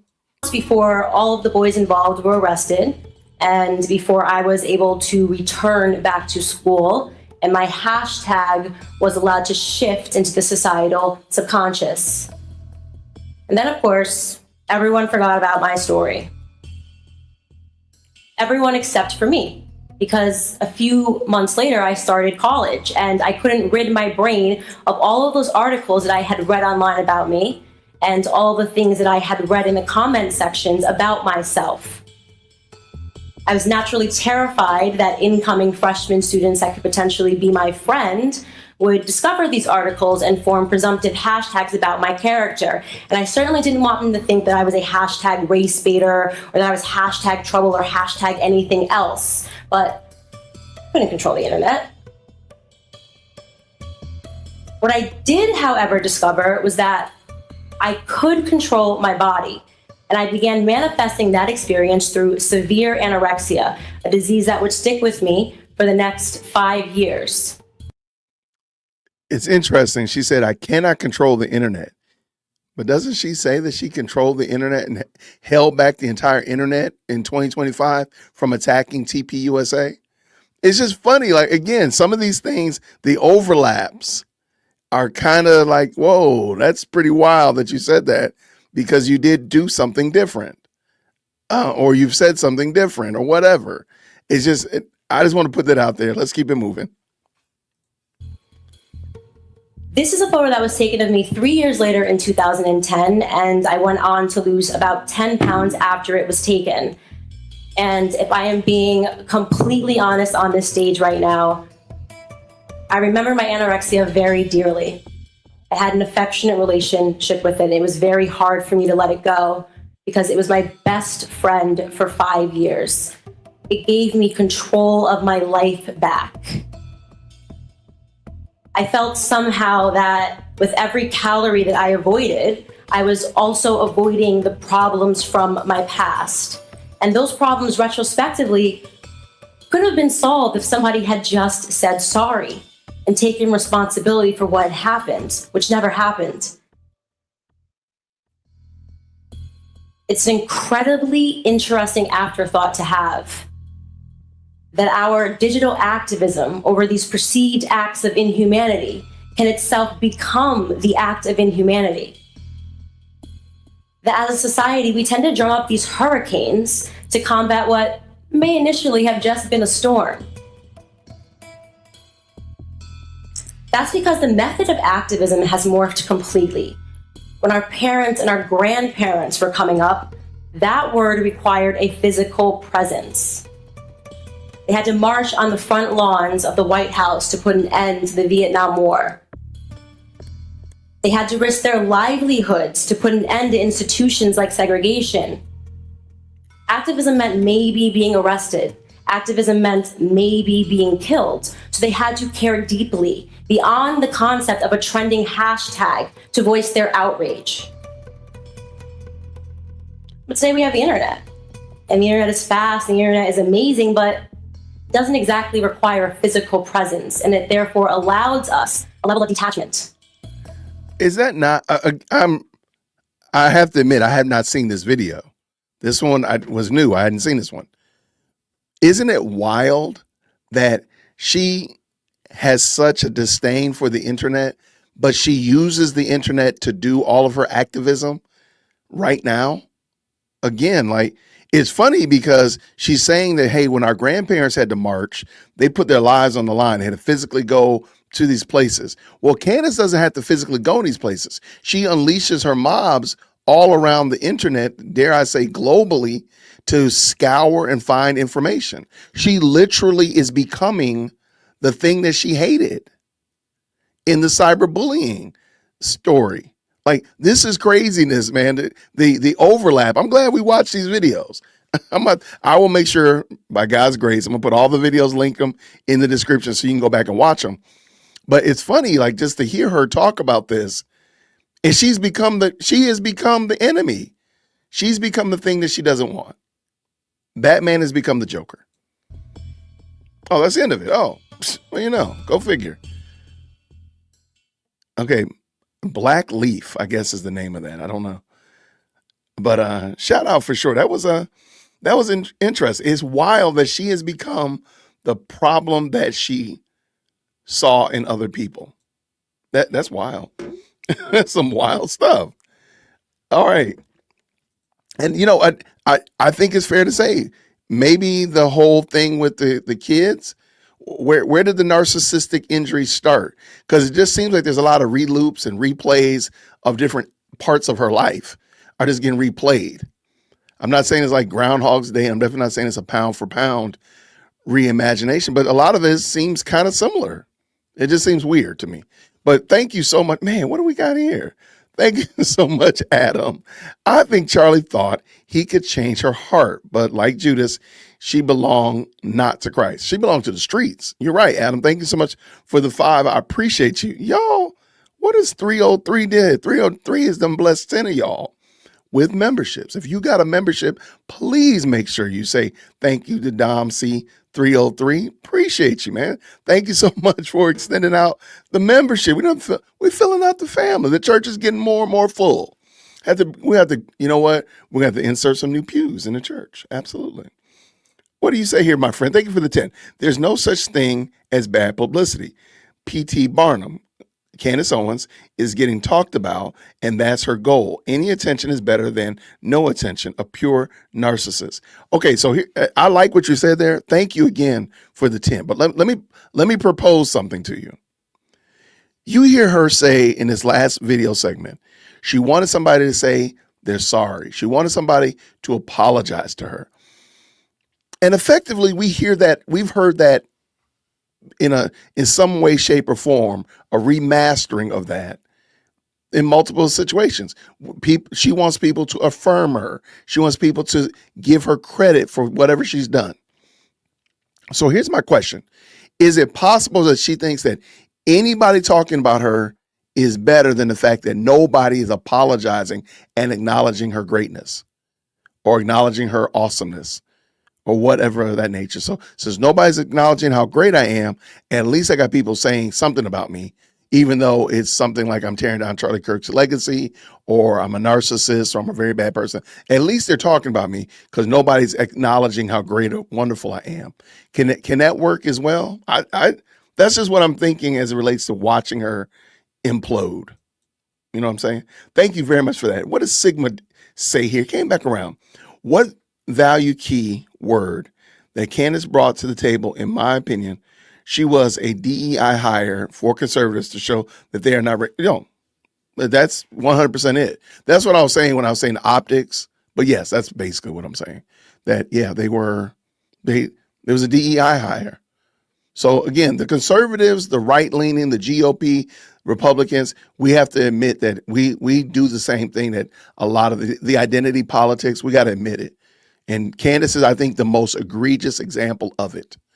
But there have been other examples as well. Again, we have to get out of this Starfleet Academy. Anybody can be a cadet type of situation and only go for the very best of the best of the best and have the best people possible represent conservatism, Republicans, GOP, the right, because Candace clearly bit y'all in the butt. Thank you very much for that, Sigma. Hey, welcome. Welcome, Trish. Brand new member up in the building. Shout out to her. Welcome to you, Trish. If you did get a gift membership from Dom C303, please make sure you say thank you. As my friend, my mentor says, hey, we in the South. We say thank you. We will go ahead and put a name on it and say thank you so much, 303. Okay, we are rounding these bases. Now, if y'all want to, we'll be here all night. I have nothing going on until 8 o'clock. But a lot of you all said that Storybox had a great video today, and I had not had an opportunity to watch it. So why don't we watch it together? How about that? Is that okay with y'all? You know, like I like to do. Go and put those green hearts in the chat if it's okay. Of course, brand new members, you have access to all the new members emojis. So make sure you put some of the member emojis in there as well. And let me know that if y'all want, we'll do that.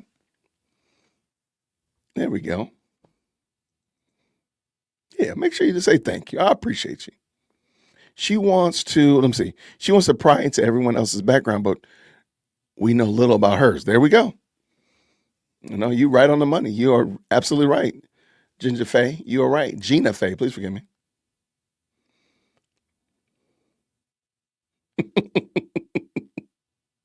Ding Batman, that's hilarious. I heard him the other day tell the story about he got bit by a bat or something, like walking outside and a bat attacked him. See, that's why I can't do Australia. I'll do Australia like from the sea, but you're not gonna get me in there. I'm not getting attacked by a bat. He had to go get like all these rabies shots and stuff. No, ma'am. No, sir. No, ma'am. No, sir. Yeah, boy, I'm allergic to bats. I mean, no, yeah, we're not doing that. It's just too much. This is too much for your boy. Okay, so let's see what Jay had to say. I will tell you, spoiler alert, your favorite Atlantean may very well be doing a project coming up soon, maybe, possibly. I can't tell you when, with your favorite Aussie Ding Batman. Maybe we'll do Batman and Ding Batman. I think that'd be funny. Shout out to Jay. We'll keep you posted. We've been talking, so hopefully we'll be able to do something soon. All right, let's go with no further ado. What's going on, Jay? How are you, friend? You know what's fascinating? When radical leftists used to actually come out and attack Candy Owens, and now they're defending her. That is now wild. you have radical leftists like Janky Boy Ugar and Anna Kasparian, the anti-Israel crowd. Now you have them praising Candy Owens and saying, well, she's not in the wrong about anything, what she's doing at the moment with Turning Point USA, because Turning Point USA is so horrible and so disgusting what they've been doing and covering up Charlie Kirk's death and all that sort of other nonsense, which comes from Candy Owens. What's interesting to me is that they're now having a change of heart or a change of tune, which leads me to think or believe now that Candy, she's no longer a conservative. So if anyone thinks that she is a conservative, why is it that you have radical leftists that are praising her? If anyone thinks that she is still a conservative, you've got another thing coming. She is anti-Israel. She is a psychopathic lunatic. And so is Janky Boy Ugar, the sweaty pig, or the ogre, and then his goblin of a sidekick, Anna Kasparian. Both of them obviously have pretty big voices in the YouTube space for news, if you want to call it that, even though it's very, very biased. And they want to come out and say, well, I didn't say that. They're very similar to Candy Owens. Very similar. I think they've got the same sort of playbook, right? They all run in the same sort of circles. They're lying. You want to know how someone lies? Look at their facial expressions. Look at how they react to a certain topic. Look at their eyes. Look at their mouth. Look at their eyebrows. Look at how they actually interact with a certain subject, especially when they're asked about a particular thing they said in the past. Watch what they usually say. I guarantee you that you can catch them out very quickly. It's the fact of the matter that they do not care if they are lying or not. They lie for a living. They lie and they get paid lots of money to lie. It's what they do.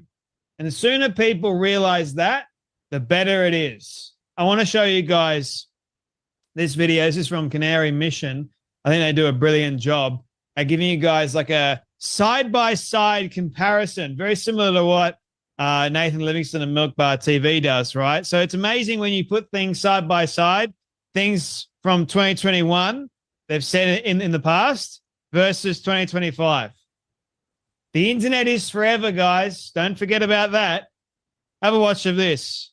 Tucker Carlson wants to call Black Americans murdering savages, but he knows he can't do that. So he's like, that's what we pay Candace for.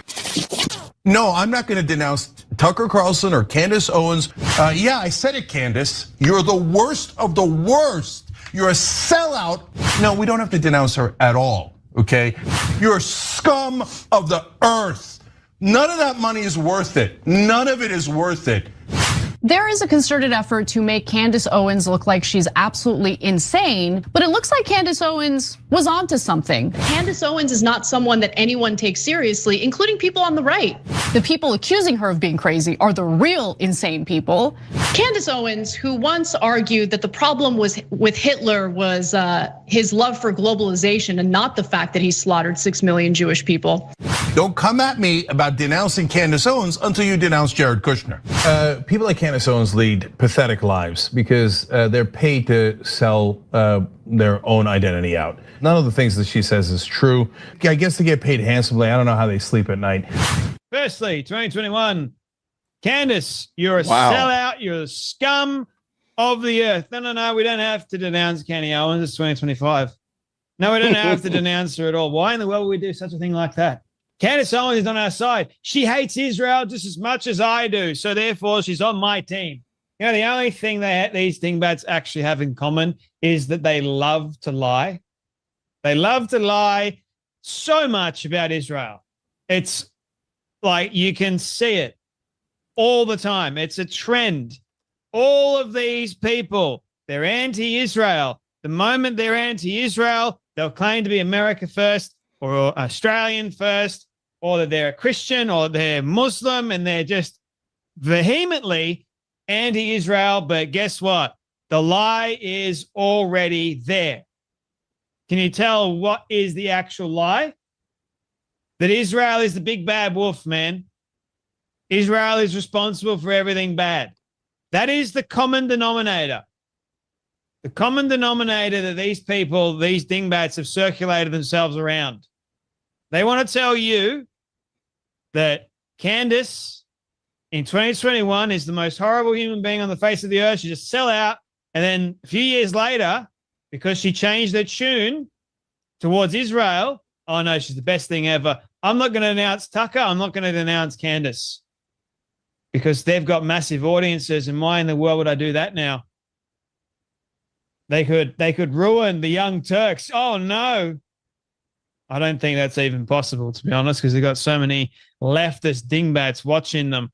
Oh, there's a concerted effort nowadays, guys, to make Candace Owens look insane. This is from Anna Kasparian, the other insane goblin that lies for the skin of her teeth. There is a concerted effort. What effort is that exactly? To try and make Candace look insane. She is insane, you dingbat. And if you can't see that, then guess what? No one can help you. If you can't see the things that Candace Owens has said, not just in the past, but in the present, as insane, you need help too. But that's what these people do. They will latch on and they will defend. They will defend their own because they hate Israel. And they will defend Candace Owens because guess what, ladies and gentlemen? That's the common denominator. She has a big platform and she's spreading the hate of Israel. So why will we go against her? Even if it means defending the fact that she actually is downright psychopathic and insane, even if it means doing that, even if it makes us look like actual idiots, which again is not too hard to do, we don't have to do anything. Like I said, I think it was in my video yesterday, the jokes write themselves sometimes. The content literally is right there. I don't have to do too much. You guys do it all for me. You dingbats like Chenky Boy, the Ogre Yuga, and Anna, the Goblin Kasparian. You guys do it all for me. And you guys may go, well, it's all clipped. What? Your words that are right there? Oh, context matter. Context matters, Jay. Yes, it does. You said what you said. How is there any different context surrounding what you said? There's a concerted effort to make Candace Owens look insane. What's the other context? How are you going to reframe that exactly? The concerted effort. What concerted effort? Apparently, I'm paid $7,000 to do all this. I'm paid from Israel to do all this. You know, the only money I've ever received are from Israeli people saying, thank you, Jay, for supporting Israel. Thank you, Jay, for doing the right thing. And that comes as a donation. That's not coming, and that's coming from a fan, by the way. It's not coming from an Israeli lobbying group. They will be like, thank you, Jay, for saying the truth and for defending Israel. That's the only money that I've received from an Israeli person. That's it. I'm not receiving it from lobbying groups. They have donated it to me. So I'm not getting like $7,000. I'm not being paid by Israel to defend them. I'm not doing it for money, but that's what they want to claim. It's outrageous, isn't it? It doesn't matter if the person is from Israel, Australia, America, wherever they're from. I don't care. I will tell the truth. And I'm not afraid to disclose either. You guys have got nothing. When I say you guys, I'm talking about the dingbats. They've got nothing. And they know they've got nothing. So they're clasping at straws. Yes, we're the real insane people, guys. The ones that are accusing her of being insane, we're really insane people. Sounds a little bit like gaslighting to me, doesn't it? Anna, the Goblin Kasperian. Huh. I don't think she likes being told the truth, does she? Well, guess what? Anna, the Goblin Kasperian, you in 2020 were saying that no one takes Candace Owens seriously. So why should we take you seriously now? Ooh, I don't think we should take Anna, the Goblin Kasperian, seriously anymore. And neither do we think that we should take Candace, Candy, the bloody Owens, seriously either. Yeah, I guess they get paid handsomely. I don't know how to sleep at night. I really don't know how Chunky Yogi Yuga sleeps at night, nor Anna, Goblin Kasperian, nor Candy Dingbat Owens. I don't know how any of them sleep at night. Probably very comfortably by the looks of things, because only a psychopath is able to sleep knowing that they're lying to people for a living. Anyway, that's enough from me. You guys take care, be blessed, and I'll see you all in the next video. Okay, shout out. Okay, ladies and gentlemen, we have a problem. We have a pretty big problem. We're gonna have to go. We might have to get on our snow boots and our snowshoes, and we might need to get on and converge on Nashville to check on Candace. I don't think Candace is going to be doing too well. Jason, what are you talking about? Jason, what are you talking about? Shout out to Dom C 303 with a very kind $10 super. He said this, or Dom C said this: what is Candace Owens going to do now that Kanye took out a full-page ad in the New York Times apologizing for his anti-Semitic rants, citing mental illnesses? And I said, what is this person talking about? I'm like, I appreciate 303 dropping a very kind super chat. I mean, that's very kind of him. But I said, what is he talking about? That didn't happen. Did it? Well, lo and behold, guess what? It did happen. Shout out. Thank you so much for letting me know about this. Kanye West, or Ye, formerly known as Kanye West, takes out an ad in the Wall Street Journal to apologize for anti-Semitic outbursts. I lost touch with reality. Y'all better check on her, because you know she's not said anything about Kanye and what he said to that rabbi. So now here we go. In an open letter paid for by Yeezy, the controversial artist apologized for his past offensive remarks, which he claims stem from their neurological damage after a 2002 car crash. Y'all better check on Candace. Okay, now because your boy did not pay for the Wall Street Journal, your boy can't open up the Wall Street Journal. But your boy does have Ground News. Shout out to Ground News. They are not a sponsor of the show, but I do have a code for them. Shout out to Ground News. Guess what? I got the article. Let's read it. Ye declares, I love Jewish people. All right. Ye apologizes for his anti-Semitism, in Wall Street Journal ad. I lost touch with reality. All right, let's go see what happened over here. Let's hit all these real quick. Kanye West and Bianca Censori attend the 67th Grammy Awards in February 2025. Ye has again issued a formal apology for his recent years of anti-Semitic tirades, taking out a full-page ad in the Wall Street Journal in which he attributed his actions to his prior health conditions. Let me make that a little bit bigger. This is crazy work. Here, I'm going to get myself out of here. I think I know what I look like. Let's make this a little bit bigger, Jason.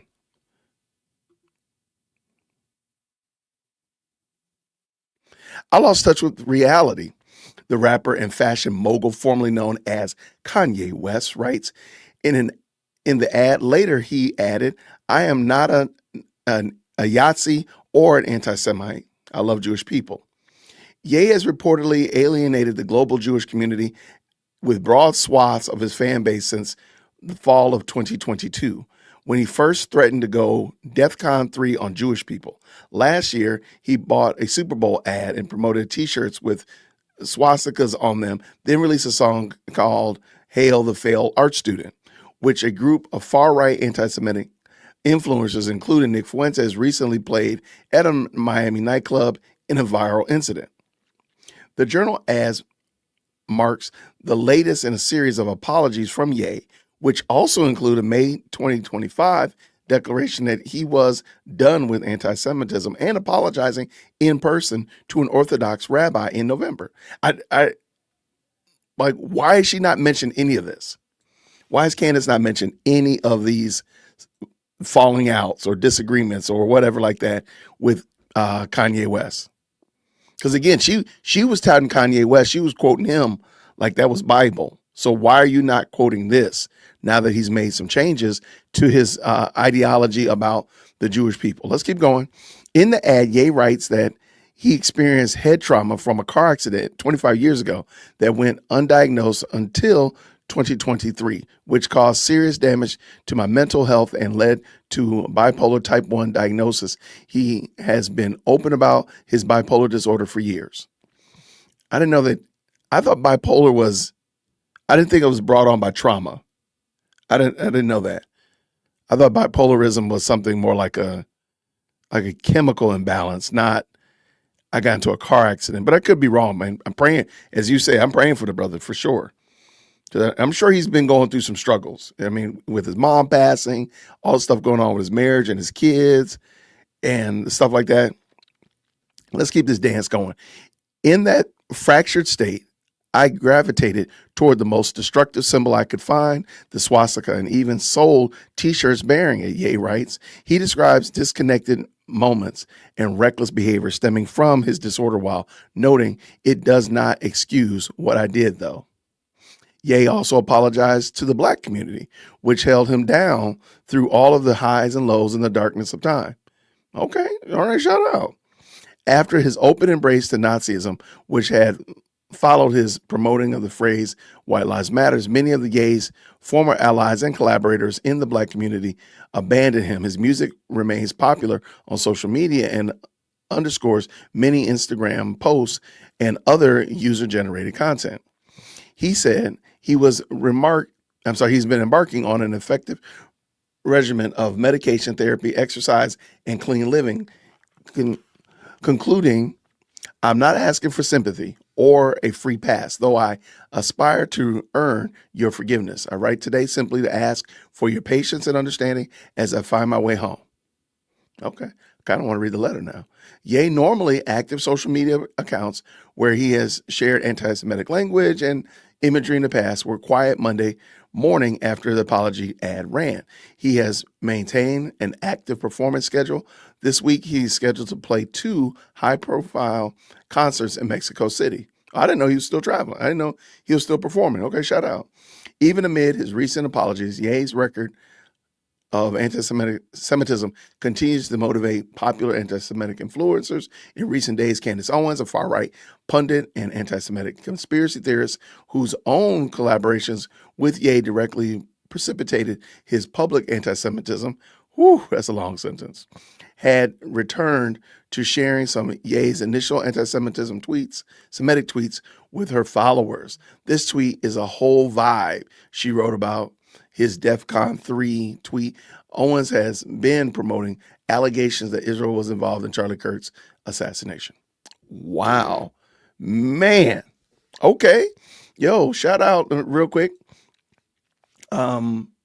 If anybody happens to run across this, or you have access to the New York Times and you want to send it to me, dearwokec@gmail.com.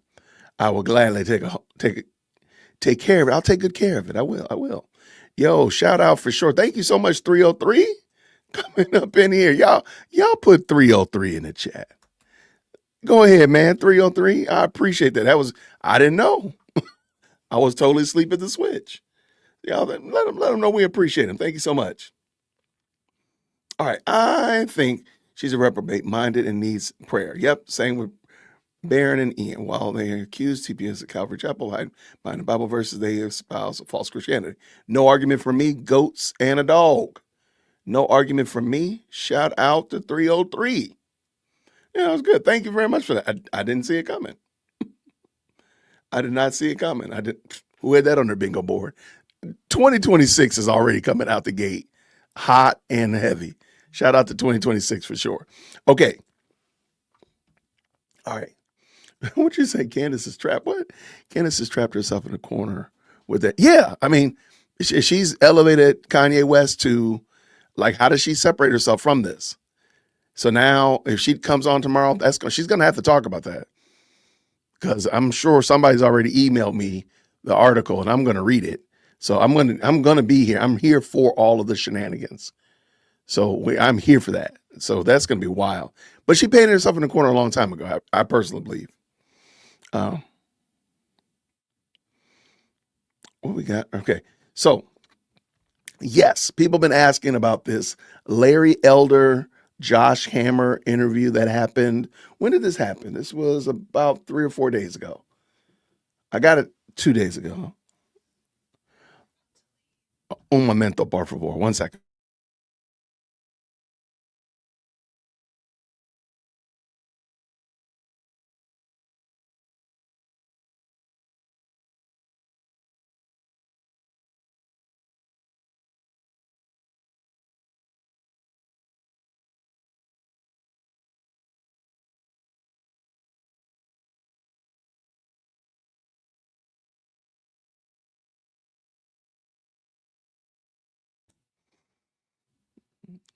All right. So my wife and daughter are braving the polar vortex, the terrible snowstorm, to go to the grocery store. I don't know for what, because we have food here.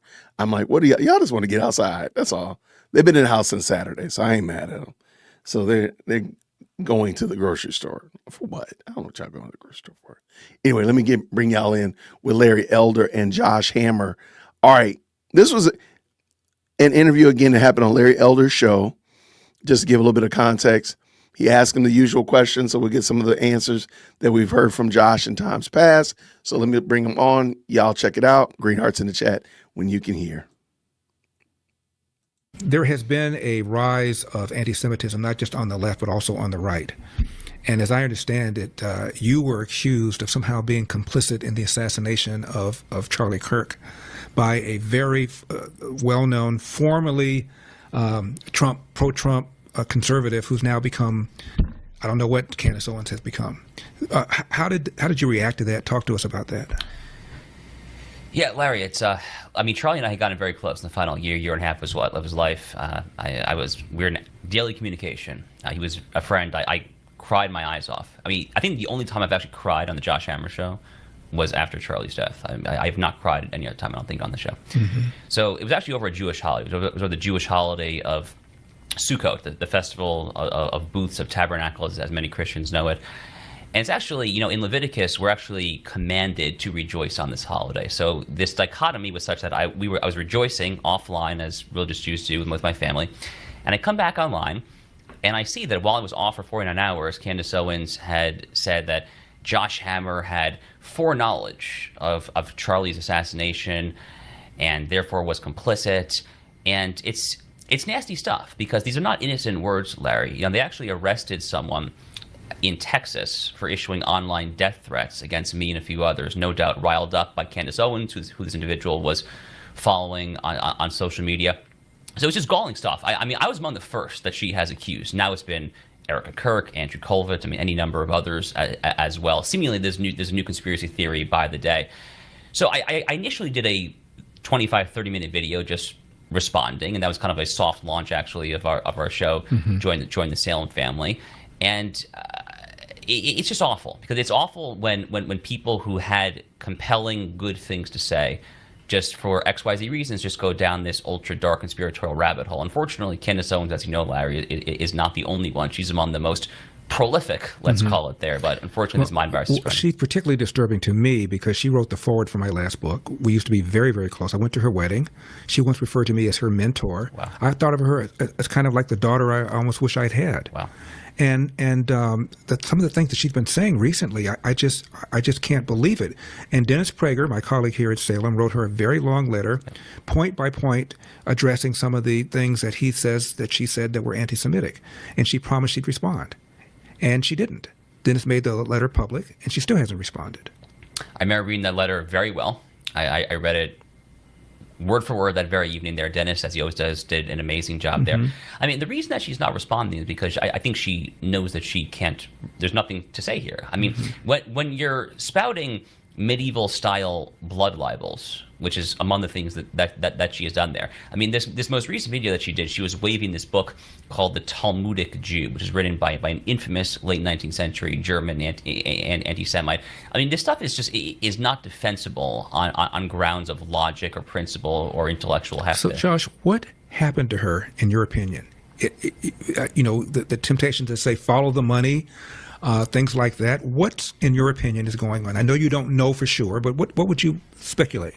So she first started saying some unhinged stuff about a year before October 7th. It was late September, early October 2022, around the time that Kanye West had his Tucker Carlson interview, and then Tucker, we later found out, actually edited out the anti-Semitic portions of that interview, and then Kanye ultimately came out as a pretty bad anti-Semite. He allegedly has repented and toned a little bit for that.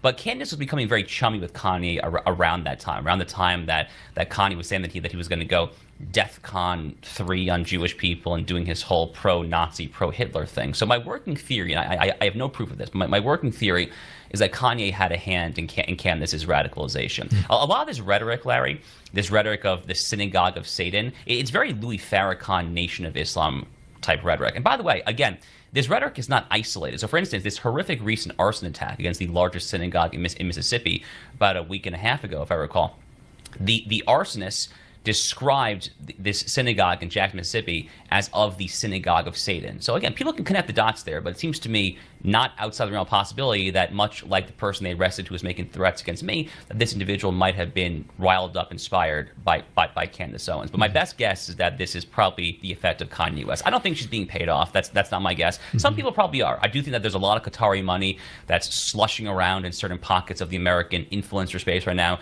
I don't know that Candace is being bought off. I think it's something a bit else.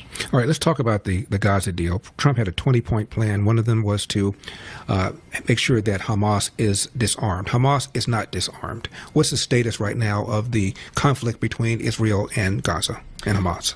So the status right now is that Trump is trying to oversee this international board of peace, and this board of peace will have some international troops and gatekeepers essentially there. And there's something of a squabble now between the U.S. and Israel over which countries will have troops on the ground. So Netanyahu has said Qatar, Turkey, these are pro-Hamas, pro-Muslim Brotherhood countries. They cannot have any presence. There's a little bit of back and forth there between Netanyahu and Trump on that. But whatever is currently happening in Gaza, and it's not entirely clear, Hamas no longer has a monopoly on the use of force. That's kind of the definition of what makes an entity a sovereign entity. They are no longer a sovereign entity in Gaza. They still do control, I understand, parts of Gaza, and there's still one hostage body that has not been returned yet. Now, allegedly, that body is being held by Hamas's jihadist outfit rival, Palestinian Islamic Jihad. But it's currently a lot better, certainly, than it was, let's call it 6 months ago. But unfortunately, Larry, the nature of Islamic fundamentalism, again, to kind of take us back to our earlier conversation, this is profoundly ideological stuff. It's very difficult to get these people to disarm. It's literally in their founding charter. It's in their founding charter, Hamas, that they exist to destroy Israel, to murder not just all the world's Jews, but all the world's infidels, which means Christians, non-true supremacist Muslims, and so forth there. So where it goes from here is anyone's guess, but I don't see Hamas disarming anytime soon. And to me, I mean, unfortunately, that's kind of a dead end when it comes to 20-point plan. Josh, I spoke to a professor of religious studies. He'd done a lot of work studying Islam. He's not Islamic. And I said to him, is Islam compatible with our constitutional republic? And Josh, he didn't say anything for 20 or 30 seconds. Wow. And then he said, I'm not sure. Wow. Same question to you. Well, Larry, I mean, on the Josh Hammer show, I've been pretty open about this. The answer, in my view, is no. Now, that's not to say that there are not individual Muslims, right? So, you and I are both lawyers. So lawyers think about the categorical and then the individual. So at a categorical level, thinking about categories of principles, tenets, ideas, I don't think Islam is categorically compatible with American constitutionalism, with the broader Judeo-Christian biblical inheritance. That is not to say that there are not individual Muslims who indeed can assimilate into that overarching worldview. There are any number of examples. There's Judy Jasser, of course, who's a great friend, who's an amazing American patriot. There's any number of individuals who fit that description quite well. But Islam, going back to its founding, Larry, has a subjugationist element. I mean, even Saudi Arabia, which is not one of the more Islamist countries today, they have the sword in their flag. I mean, how exactly do you compute this with American constitutional ethos? It's a very difficult thing to square. Well, the Quran gives non-believers three choices. You can convert, you can pay a tax as a second-class citizen, or you can be killed. And since the Quran is been dictated by God, it has to be interpreted literally. That's a problem. We come back, I want to ask you about what's going on in Minneapolis. My guest is Josh Hammer. Don't go away. All right, shout out. That was the Larry Elder show with Josh Hammer on, like I said, a couple days ago. And I thought it was a good interview. I'm glad that Josh had an opportunity to kind of tease that out, and we'll see how that goes. Okay, y'all, but for real, I saw you all wanted the Tanashi Peters video. That video is an hour long. We got to start that one earlier. That is, look, tomorrow. I mean, I could literally run that video and go pick my daughter up from school. Yeah, we have to start that one a little bit earlier, because that one is that one's gonna be a long night. I got it. Yeah, I think he's a great content creator for sure. But let's run that one back tomorrow. I have it queued up though. All right, I see some that's interesting. This person right here, that's interesting that you say that. Is that what you actually believe? Is that your belief system? I'm really serious question. Is that your belief system there? I would love to know, is that what you honestly believe? Or are you just kind of putting stuff in the comments because you just want to stoke the fire? A legit question. And let me just see real quick. I just want to see if you comment again. I would love to make sure I catch what you're saying. Oh, it's a brain rot comment. We gotta do some excavation though. Yeah, I just want to know, do you actually believe that? And I don't know, maybe the person might, dip out, maybe. Like me? That's not very nice. I like you. Come on now. You don't like me? That's a little bit harsh for you, boy. That's a little harsh for you, man. All right, you got two brain cells fighting for the. Oh, okay. So clearly, all right, I got you. All right. Well, thank you so much, man. Mansoor, I appreciate it. Thank you so much for showing me exactly the depth of your insight and intellect. Man, I thought you were going to actually have something like intelligent to say. Here I am thinking you're going to say something intelligent. Oh my gosh. I'm over here. Call me surprised. Why are you going so hard at Candace Owens for lifting up facts or raising concern about certain things that look a certain type of way that we will all go on? Whoa. Okay. All right.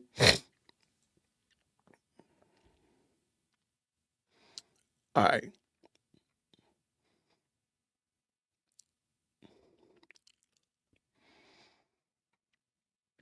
No, I'm just looking at, they're candy trolls for sure. What does this one say?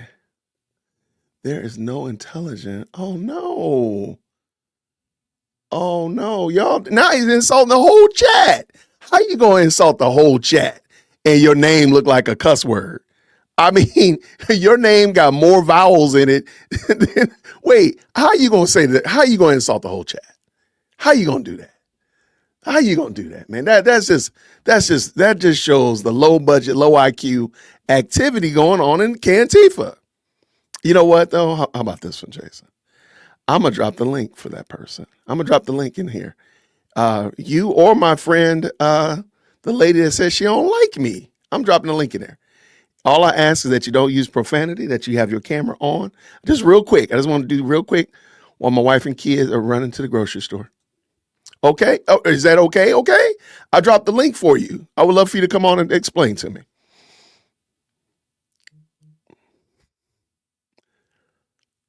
All right. I just want to...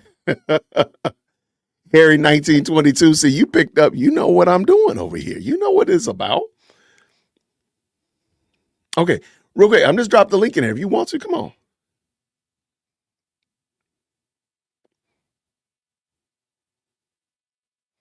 Oh, man. Oh, we got some sovereign. I'm going to give him a second, and I'll drop a sovereign, and we got to get, I just can't do my guy all night, because that's going to be, what's that? Peter's video is long, and I saw some of it. I didn't realize how long it was. I'm like, yo, it looks like a good video, but we're going to have to pull that one in tomorrow. Let me see.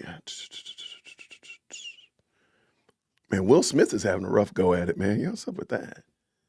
Will is having a rough go. All right, is that person going to jump in? I don't think they are, man. You can bring the proof. I'm dropping the link for you.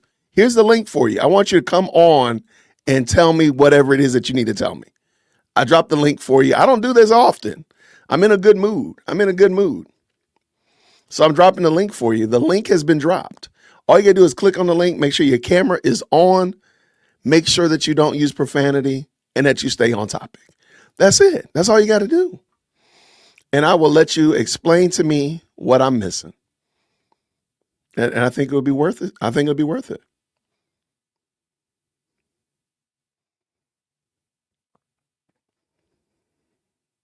Yeah, Candy's an IQ test, and we're about to do one.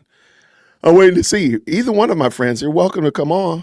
I would love for you to come on and just, break it down to me. Let us know what I'm missing. Thank you so much. Let me real quick while we're doing this. Thank you, Mike, with the 10. I stopped watching Megan shortly after she put on Anna Kasparian in her show's rotation. Anna Kay also attacks Dave Rubin some years ago when she unfriended him. Now Megan is cozying up to Candace and praying to Charlie Kirk. That's a great point. She did say that she was praying to Charlie. That was wild. Shout out. Thank you so much for the 10. Very kind of you. And Tanash Peters has a video of Tim Wall's involvement with the Church of Satan. Could you cover it? I think it's important spiritual significance. No, you're right on the money. It's just long. So I would love to look at it, and I'll do that on tomorrow. I will, I promise. What we got here? Thank you so much for the 5. Shout out to the best live chat. Absolutely. There we go. I appreciate y'all. Thank you so much for hopping in and popping in. Are my friends coming on or not?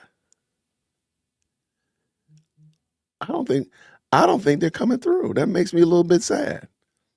I mean, one said that they don't like me. The other one said that I only got 2 brain cells. That's kind of painful. That's kind of harsh. Okay. I mean, coming from somebody whose name looks like a cuss word, I mean, that's kind of serious. That means a lot.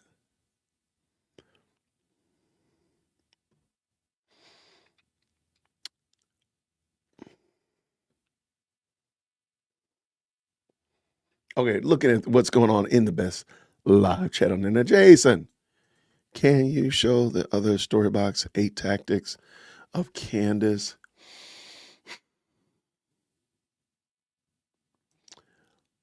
Some reason or another, I felt like that video, we had seen that one. I felt like it wasn't a new video for some reason. Here, let me pull it up real quick, and then I promise. I know I keep saying I'm gonna end this, but y'all keep asking me these questions. All right, what we got here?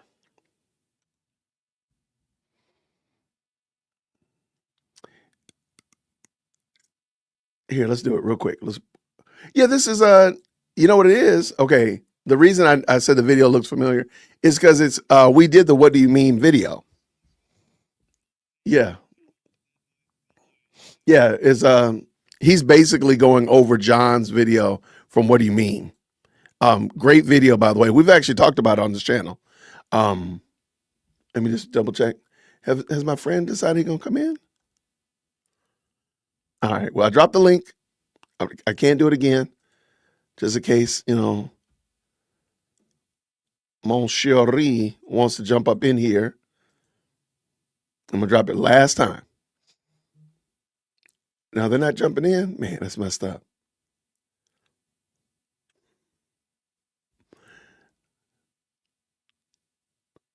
Well, thank you so much, Wing fan. I appreciate you.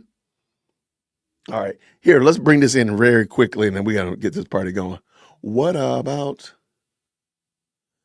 the meet and greet? Oh, let me tell you about that. I will. I'll have that tell you about that in a minute.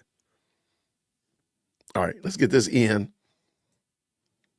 And that'll be part of how we end the show. There we go. All right. Let's get this in. This is Jay, again, Ding Batman. That's such a crazy name. Ding Batman, talking about what do you meme, John over at What Do You Meme. So let's bring this in.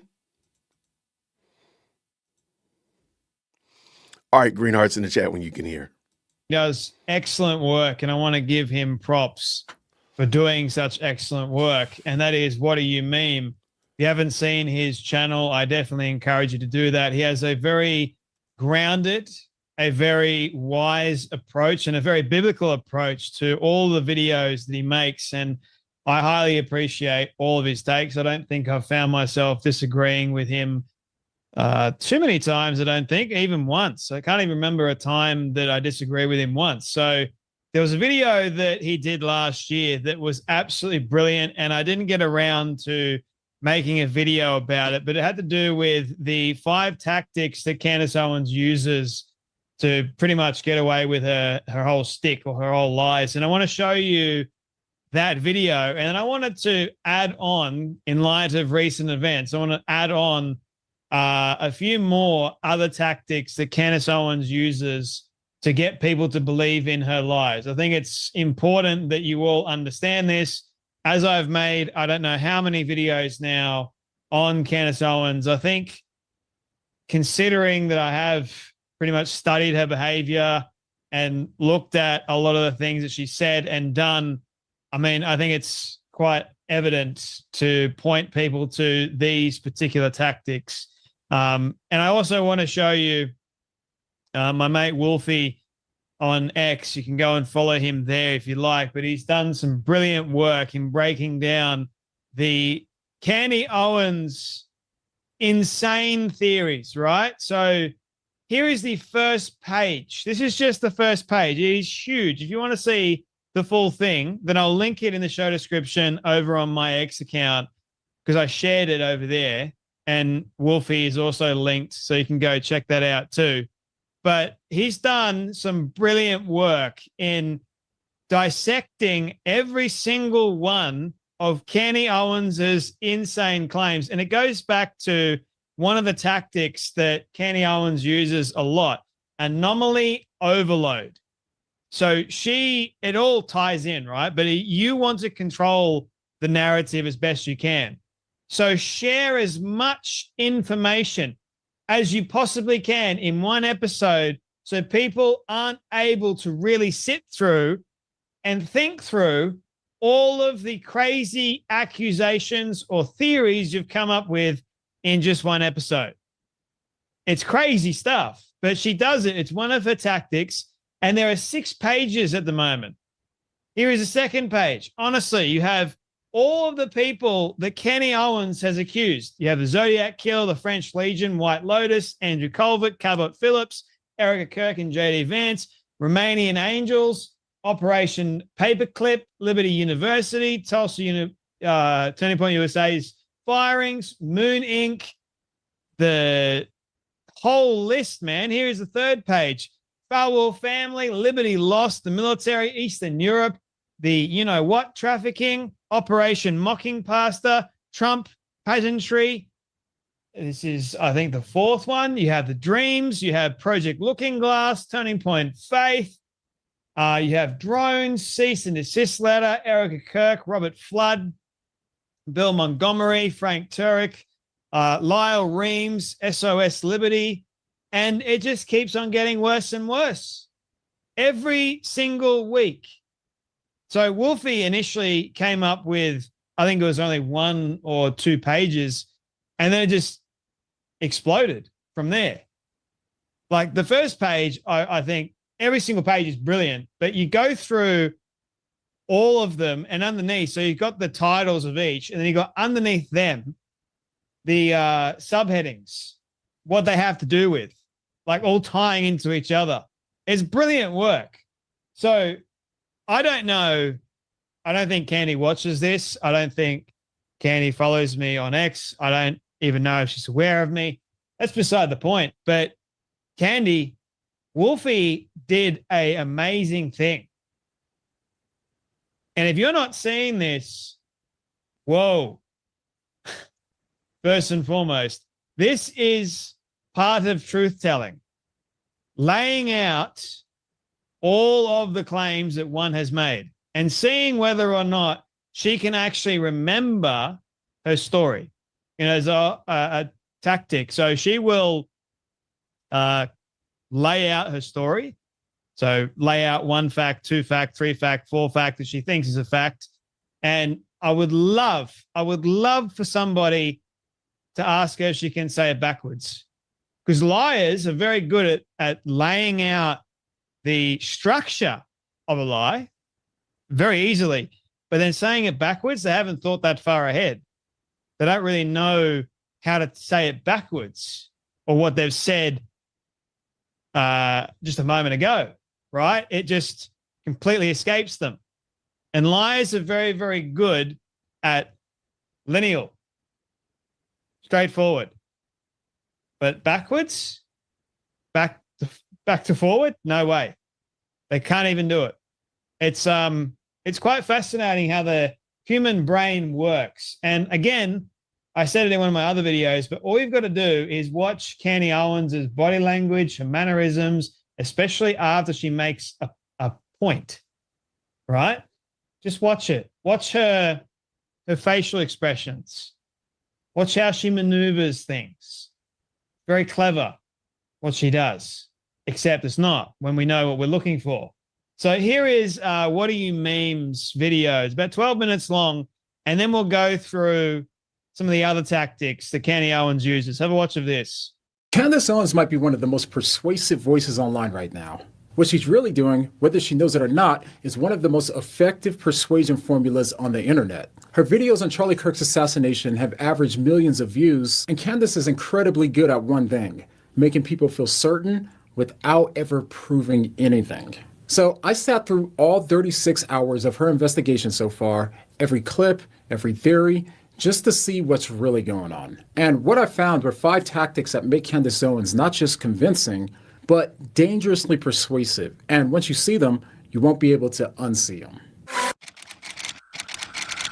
Now, obviously, a lot of people feel deceived and gaslit by institutions, and in many cases, rightly so. But that's not the only thing going on here. If you've ever watched one of our episodes, you'll notice it immediately. The odd footage, the timestamps, things that don't line up, the screenshots that don't make sense, and the random people who suddenly seem suspicious.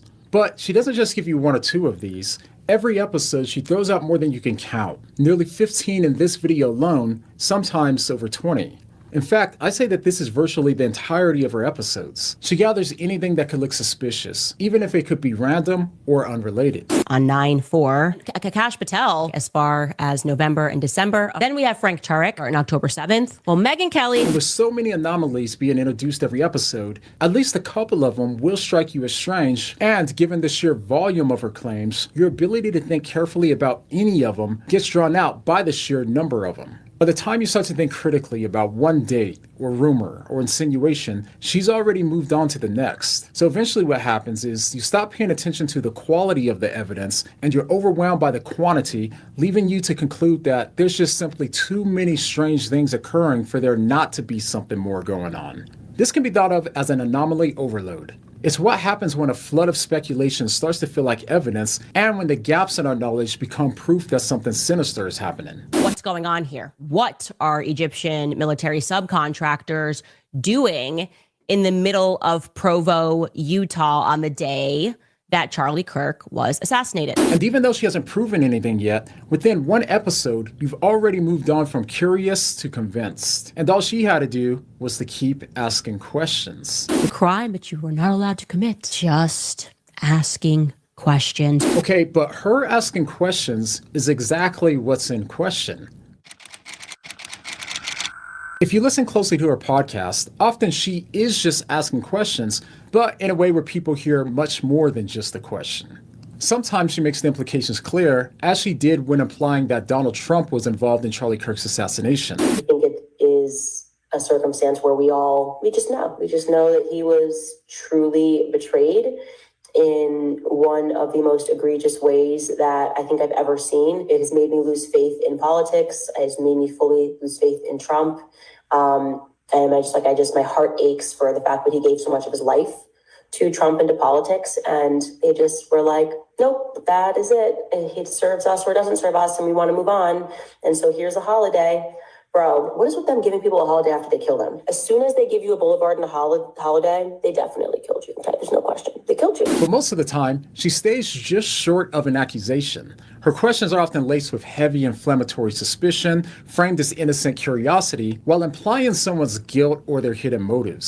So what was the blue plane doing sitting on the tarmac? That's what makes her question so powerful, because it gives her plausible deniability. If her theory collapses, she was just asking questions. But if it turns out to be true, then of course she was right all along. And that has a powerful effect on her audience. It's the way that she frames the questions that makes her audience hear them as evidence for a conspiracy. So she doesn't need to directly accuse anyone, because she sets it up so that way her audience fills in the blanks for her.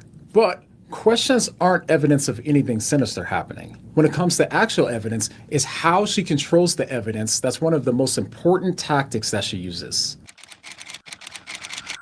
Take a look at this tweet from Blair White saying that almost no one has proved Tucker or her wrong. And the reason people can say this with so much confidence is because of the way that Candace handles evidence. I have it now on a very well-placed authoritative source. To start, when it comes to a lot of her claims, we simply aren't able to verify if they're true or not. She often cites unnamed sources, and we have no way of knowing who they are, how reliable they are, or what they actually said. We just have to take her word for it. So when people say to prove her wrong, well, most of the time you can't, because she hasn't provided any evidence that she's right. Now, I'm not saying she's doing this, but in theory, she could just be making it all up. This is why the burden of proof always falls on the person that's making the claim rather than the person questioning it. Okay, but here's where things get even more challenging. Even when we do have direct evidence showing that she's wrong, it still doesn't count. I mean, take a look at what she said about Netanyahu's letter from Charlie Kirk. He is severely misrepresenting. Those sentences are real, but I am calling upon Bibi Netanyahu, the dear friend to Charlie Kirk, to publish the letter's entire contents. Like, don't start with just 2 sentences. Publish the entire thing. You're holding it. I'm saying you're severely misrepresenting the contents. Now, this is a common power move. She forces Netanyahu to choose between 2 options. He can either release the personal letter to the public or keep it private and look guilty. And when the letter was released and it confirmed exactly what Netanyahu said, it didn't seem to change her mind. In fact, this is the same tactic that we see over and over. She demands evidence, and if you don't give it, then you're hiding something. But even if you do give it, it doesn't disprove her claim. Instead, she treats the evidence as suspicious or even as more proof of a cover-up. So either way, she wins, and that makes it almost impossible for her audience to recognize when she's been proven wrong. In addition, remember when she said this about Bill Ackman blackmailing Charlie? You're not going to gaslight us and tell us to shut up or call us anti-Semitic for pointing out the fact that Charlie was having a change of heart about the tactics that Israel was using in America, and that he felt when he had left that meeting that he had effectively been blackmailed. But just 3 days later, when Bill Ackman denied it, she said, okay, buddy, I never said you blackmailed Charlie. I asked you if this moment happened. So notice how she shifted the claim and then frames him as the liar. And that's what we really see going on here, because the way that she gets you hooked is not in the evidence she presents, but in how she frames the evidence.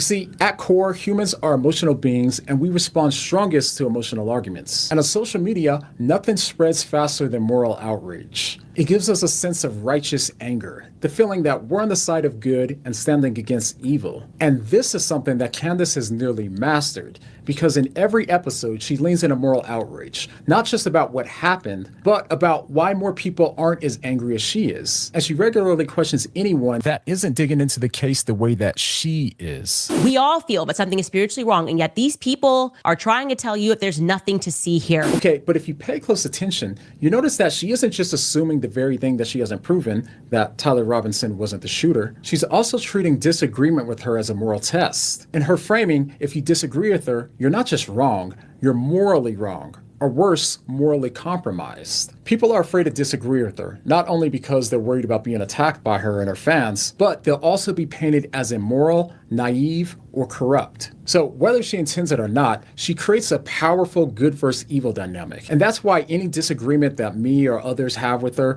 instantly turns into accusations that we're somehow being paid $7,000 by Israel. In their minds, the only reason that you disagree with them is because you're part of the conspiracy. You notice that she doesn't just argue a case, she creates a cause. And the result is what we see today. A fierce and growing community which keeps her audience loyal, even when she has nothing more to go on than a gut feeling. I don't know, but I know. And this is when we get into another powerful tactic, spiritual attacks. Lately, she's moved a lot of her attention over to the Christians who don't agree with her. And one thing that she really doesn't like is when Christians use scripture to point out what's wrong with what she's doing, as she made clear in her response to Frank Turek. Then we have Frank Turek, who engages in this same sort of act of psychological manipulation, in my viewpoint. And he defends Mikey McCoy. I think this is on his own show. Here's what he had to say. There's a difference between a possibility and evidence for a possibility. You can speculate on anything you want, but unless you have evidence, shut up, okay? Because all you're doing is causing dissension among the brothers, which is something the Lord hates. So the clip goes on, but she not only labels his correction as psychological manipulation, she escalates it by calling his argument a form of spiritual deception. The other thing he's doing, of course, is the biblical manipulation, which seems to me to be that there has been a military infiltration into the churches. I think we've covered that enough this year. I've termed that Operation Mocking Pastor, where they just try to find some scripture and justify it. And he's a pastor, he's earned trust. So he's saying she's judging people. The Lord says this. The Lord says she shouldn't look into the trial. The Lord says she shouldn't ask questions. The Lord thinks that people should just shut up, right? That to me is like the sickest form of manipulation. The sickest form of manipulation is to try to present it via the lens of what God would want. You don't have to do that. Just say what you think, say what you mean, and try to manipulate people the old school way, okay? Now, this has become more of a pattern because even more recently, she not only dismissed Ali Beth Stuckey's scripture-filled critique by calling her Christianity fake, but even worse, Candace doesn't seem to mind appealing to God in the Bible when it suits her case. There's no justification. There definitively cannot be any godly justification for what they have done and what they have always done in Gaza. Once you recognize the people defending that, beyond this, you will start to look at them as possessed by some sort of a demon. And typically that demon is just money. Okay. They just want the money. And the Bible is explicit about that, right? You can't have both. And like I said, God's chosen people do not endorse that. In fact, only Satan chosen people could. So she does seem comfortable using religious language in scripture as a way to give her claims spiritual weight, while discrediting Christians who do the same when they reach different conclusions. And here's where it gets even more concerning. Listen to how she uses spiritual language here. I am begging you all, those of you who go to these mega churches, those of you who are evangelical, who follow these evangelical influencers, you are probably noticing about now that they are mum on the topic of Charlie Kirk. They want to move on. They want to let it be known that it's just a trans shooter. Not one of them is standing up and going, no. I spiritually feel that something is wrong. We all feel that something is spiritually wrong. And yet these people are trying to tell you if there's nothing to see here. That needs to be your wake-up call. So first, he treats her instincts as spiritual signals from God. And second, anyone who doesn't share those instincts is framed as spiritually blind or spiritually compromised. They are asking you to set aside your instinct, your gut instinct, your God instinct. You recognize something is wrong. However, this is ironic given the thousands of comments that people have left on my videos saying that they did trust their spiritual instincts and it led them away from Candace. They felt like something was off in their spirit, and not with the people that she critiques, but in the way that she's been approaching things lately. And by the way, if you felt that too, if you believe that something in your spirit is being unsettled by what she's been doing, go ahead and write it down below in the comments. And not to attack. So the anomaly overload is when you have a flood of speculations start to feel like evidence. So for Candy Owens, it's I know this sort of stuff. I've got a gut feeling, or I've had a dream.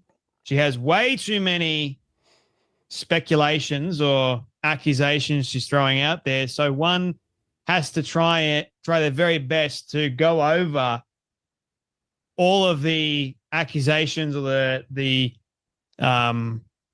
thoughts that she is putting out there, right? And for a critical thinker going, well, this is just way too much. Like, I can't keep up with all of these. What the hell's going on? That's an anomaly overload, right? And she does it all the time. Then there is the just asking questions. These are from, obviously, What Do You Mean? I'm getting to the other ones in just a moment. The just asking questions category. Oh, we're going to frame this as I'm just asking a question. And as Ben Shapiro quite oftentimes goes, you're not just asking a question if you're not really looking for an answer. Because we know Candy Owens is never really looking for an answer. Even if there is an answer given, she don't care. It's like the anomaly overload of all of the questions that she is asking are way too much. She's not really seeking any answers. And the answers that she does get, she hates, and then she moves on to another thing, another accusation. It's like, I'm just going to keep on moving on and hope that people will forget and not keep me accountable. It's exactly what she did with Fort Ashuka, Egyptian plains. She'll bring it up every once in a while to say that she's got a new theory here and there. It's how she works. Then you control the evidence, except she doesn't have any evidence. She'll throw out a text message here and there, but that's not really evidence, is it? That's speculation. You have lots and lots of speculation. You have lots of text messages that are really old, that don't really add up to any real evidence that could be used in a court of law to prove someone guilty or whether or not they're innocent. And unfortunately, for lots of critical thinkers that point this out, for the dingbat crowd that love to just ask questions and control the evidence and do the anomaly overload, guess what? Controlling the evidence is all they've got. Because if they don't control the evidence, they've really got nothing. All they've just got is mere hearsay. And they know that, but they want to control the evidence and then claim to be the victim thereafter when the evidence is not proven as actual evidence, right? It's just, I've said this, or I've seen it, but we haven't actually seen it either. She's yet to provide any real evidence at all. Use moral outrage or control the moral outrage. She's very good at doing that, isn't she? Then you have spiritual shifting. So the whole Christ is king narrative. Or we have people that are using, for example, she goes after Ali Stuckey. She'll use that to her advantage and say that people are spiritually shifting things. Or she is trying to say that Ali Stuckey is using God in vain or using God in the wrong kind of way. She's not really a Christian, but Candy somehow is. When Ali Beth uses scripture to back up what she's claiming, Candace takes offense to it. And so she'll shift the spiritual narrative so that makes Ali Beth look like she's the bad one and props up Candace. And so when Candace uses scripture to her own advantage that she twists and manipulates, it makes her out to look like she's good, and Ali Beth and anyone else that uses scripture being bad. And that's wrong. Now here we go with the other tactics that I have seen over a number of months. We have the blame game and the gaslighting game. We have always she passes the blame on to somebody else and then gaslights the living hell out of people to make you think you are actually crazy. Then we have the victimhood claiming. So not only do we have the blame, but then we have victimhood come right after. Oh, woe is me. Notice how that is a trend. And then I didn't say that. I didn't say that. Direct, utter confidence. I did not say that. Even if you prove that she has said it, she'll say that I didn't say it. Trying to deflect. We call that deflection, right? Then we have the final one, lie, lie, lie, and lie some more. The more you lie and the more lies you have, the more people are going to believe those lies, okay? The more lies that one has, the less likely someone is going to go, well, she lied about this. What else is she lying about? No one's really going to think too deeply about that because they don't really care. She's got more lies that sound like truths. The more lies that she comes up with, the less likely she is that she's going to be found out, right? That's at least what she thinks. More lies equals for her a safety net. So the more lies that she has, even though they're huge lies, she thinks that she's going to escape accountability, because no way can we all just go down and debunk all of her lies, which we have done, even though there's heaps of them based on the Wolfie charts he's come up with. All of them are lies, and then you got like half truths in there. Things that she is making accusations of, but not really proving them right. And now she's got 2 massive lawsuits, one with France and one with Turning Point USA and Erica Kirk. If she continues down this path, it's not going to look good for her. And you want to have her sicko fans gaslight us all and say, this is the year of Kenny Owens. I doubt that. I highly doubt that. So hopefully this video has been a help for all of you guys. And maybe someone that is a fan of Kenny Owens has seen this and gone, well, Jay, you actually make a little bit more sense than what Candy does. And so I'm going to follow what you've had to say and be free of the Candy cult. Oh, that's probably like tactic 10. Be the cult leader. Be persuasive, and charismatic, which she no doubt is. She has the ability to persuade, to be sort of charismatic. That controls the narrative. And anyone that says like anything bad towards her, she'll get angry and she'll attack you and try and destroy your life. But it's to her own detriment at the end of the day. It's not gonna hold up. It's not gonna keep going as much as she hopes that it will. Anyway, that's enough from me. But you guys take care, be blessed, and I'll see you all in the next video. Thanks, Jay. That's Jay from Storybox. I appreciate him. And that was a good video. That was a good video. I'm glad that we took the time to watch it. Okay, I got to get ready to go to get dinner going. So guess what I'm going to do? We're going to wrap up. This is going to be the last one.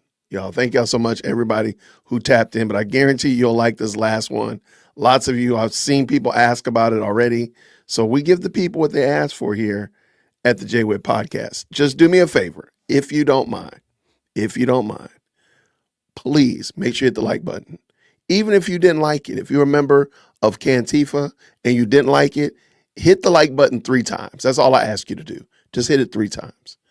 And then also, if you're not a subscriber, and if I've earned it, could you go ahead and subscribe? There you go. That's my 2 ask. And I have a great video for you to end the night with as I get ready to go get dinner ready. So with no further ado, cease and desist. Let's go. Hi, I'm a lawyer. Welcome to episode 19 of Law for All. This episode, we will cover cease and desist basics. A cease and desist letter is a formal written notice requesting someone stop an activity. The cease part means, hey, stop that. And the desist means don't do that anymore in the future starting now. In most cases, A cease and desist letter is not a court order.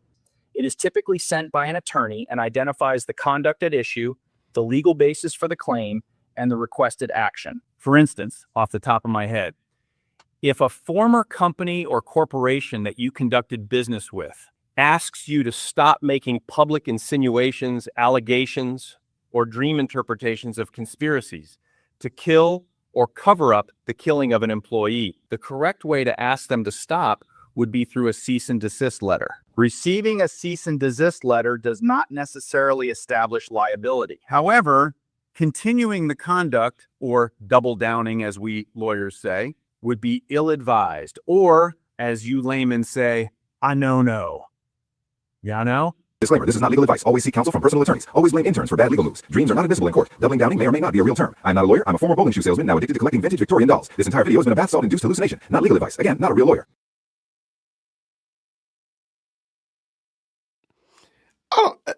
I don't understand. Where has this Daily Wire been? This Daily Wire is the Daily Wire we have been needing for I don't know how long. They need to be doing this more often. I'm going to say it again. Daily Wire, especially as we get ready to go into March, I think Daily Wire should put out an all call and just accept contributions of these funny videos from the audience. I think it would be killer. And literally going into March, let's say they have 16, like every week they could come up with a new category. So you could talk about dreams. The next one is time travel. Next one is communist bees. Another one is maroon shirts, right? So that could be all of February. Going into March, you streamline it down to the 16 best videos, and you just put them against each other like a little bracket. It would be crazy funny. I'm sorry. I think Daily Wire should be doing that. I think they should be doing it all the time, because this right here is exactly what we've been needing. That kind of, we don't care. We're going to make fun of you. We're going to, the whole little horse thing, the whole don't know, but you know. I mean, they're just right on the nose. They're right on the button. I think Daily Wire should be putting these out. I'm sorry, every day, twice, 3 times a day. They should be doing it until further notice. We're just going to keep mocking you until further notice. We have nothing. No. And then crowdsource it. Just let the audience do it. Y'all got other things that you're doing. You got other programs that you're running. Just put it out there and receive them in the email. Some will be good. Some will not. Then you can have like a whole cutting room floor. These are the ones that we didn't think would make it. And people can watch that part of the channel or a playlist. And then I'm sorry, they could be doing this and it could be crazy. Right. I mean, they could literally just and just put it out there and just keep making fun of them. Anyway, y'all, thank you so much for rocking with me. I appreciate each and every one of y'all. Tomorrow, we will do the Peters video. I think she's going to go live tomorrow, but I'm looking at the weather. It's still supposed to be pretty bad up there. There's a lot of people in Nashville that don't have power. So if she's falling in that range where she don't have power, probably doing a show, it might not be on her on her gotta-do list. So I'm going to say she might not do a show tomorrow, but if she does, we'll be here for sure. But we'll go through, and I got tons of other videos we can go through as well. I promise you, we probably won't start with Star Trek tomorrow. Maybe, but it is what it is. Thank y'all so much for rocking with me. Thank you so much to the moderators. Thank you to everybody who's just kept the best live chat going. Thank you so much to the very kind supers. I think I tackled them all. I did not get this one. Thank you for doing this live. I'm in Massachusetts, and we got 20 inches and still snowing. That's crazy. Y'all stay warm up there. Wings fan, thank you so much for the $5 super. And as well, thank you so much to JD Wealth. Weatherfly is a brand new member. Shout out to you. I want to say thank you to the very kind supers. Thank you to all of you all for rocking with us. This was a lot of fun. Again, I'll be back tomorrow. I do have a video, my answer to the video about Riley Gaines, if you're interested in what I said as it relates to it was God's will that Charlie Kirk died. people just did not seem to understand what I was saying. Maybe I wasn't clear. So anyway, that video is coming up. It's going hot at 9 o'clock. You want to check it out. I'll try to be done. Maybe I'll be in the comments section as well. Everybody, thank y'all so much. I really appreciate each and every one of y'all. Please make sure you tip your waiters on the way out the door. Green hearts on the way out the chat. Thank you so much. I'll see you real soon. Grace and peace. Thank you so much for tuning in to another episode of the Jay Witt Podcast. If you enjoyed today's show, please do me a favor and hit me up with that 3-piece special. Like the video, subscribe, and of course, share it with somebody who would also enjoy this type of content. And make sure you leave a comment because I do pin the best comments to the top. So thank you so much for tuning in today. And until next time, everybody, grace and peace.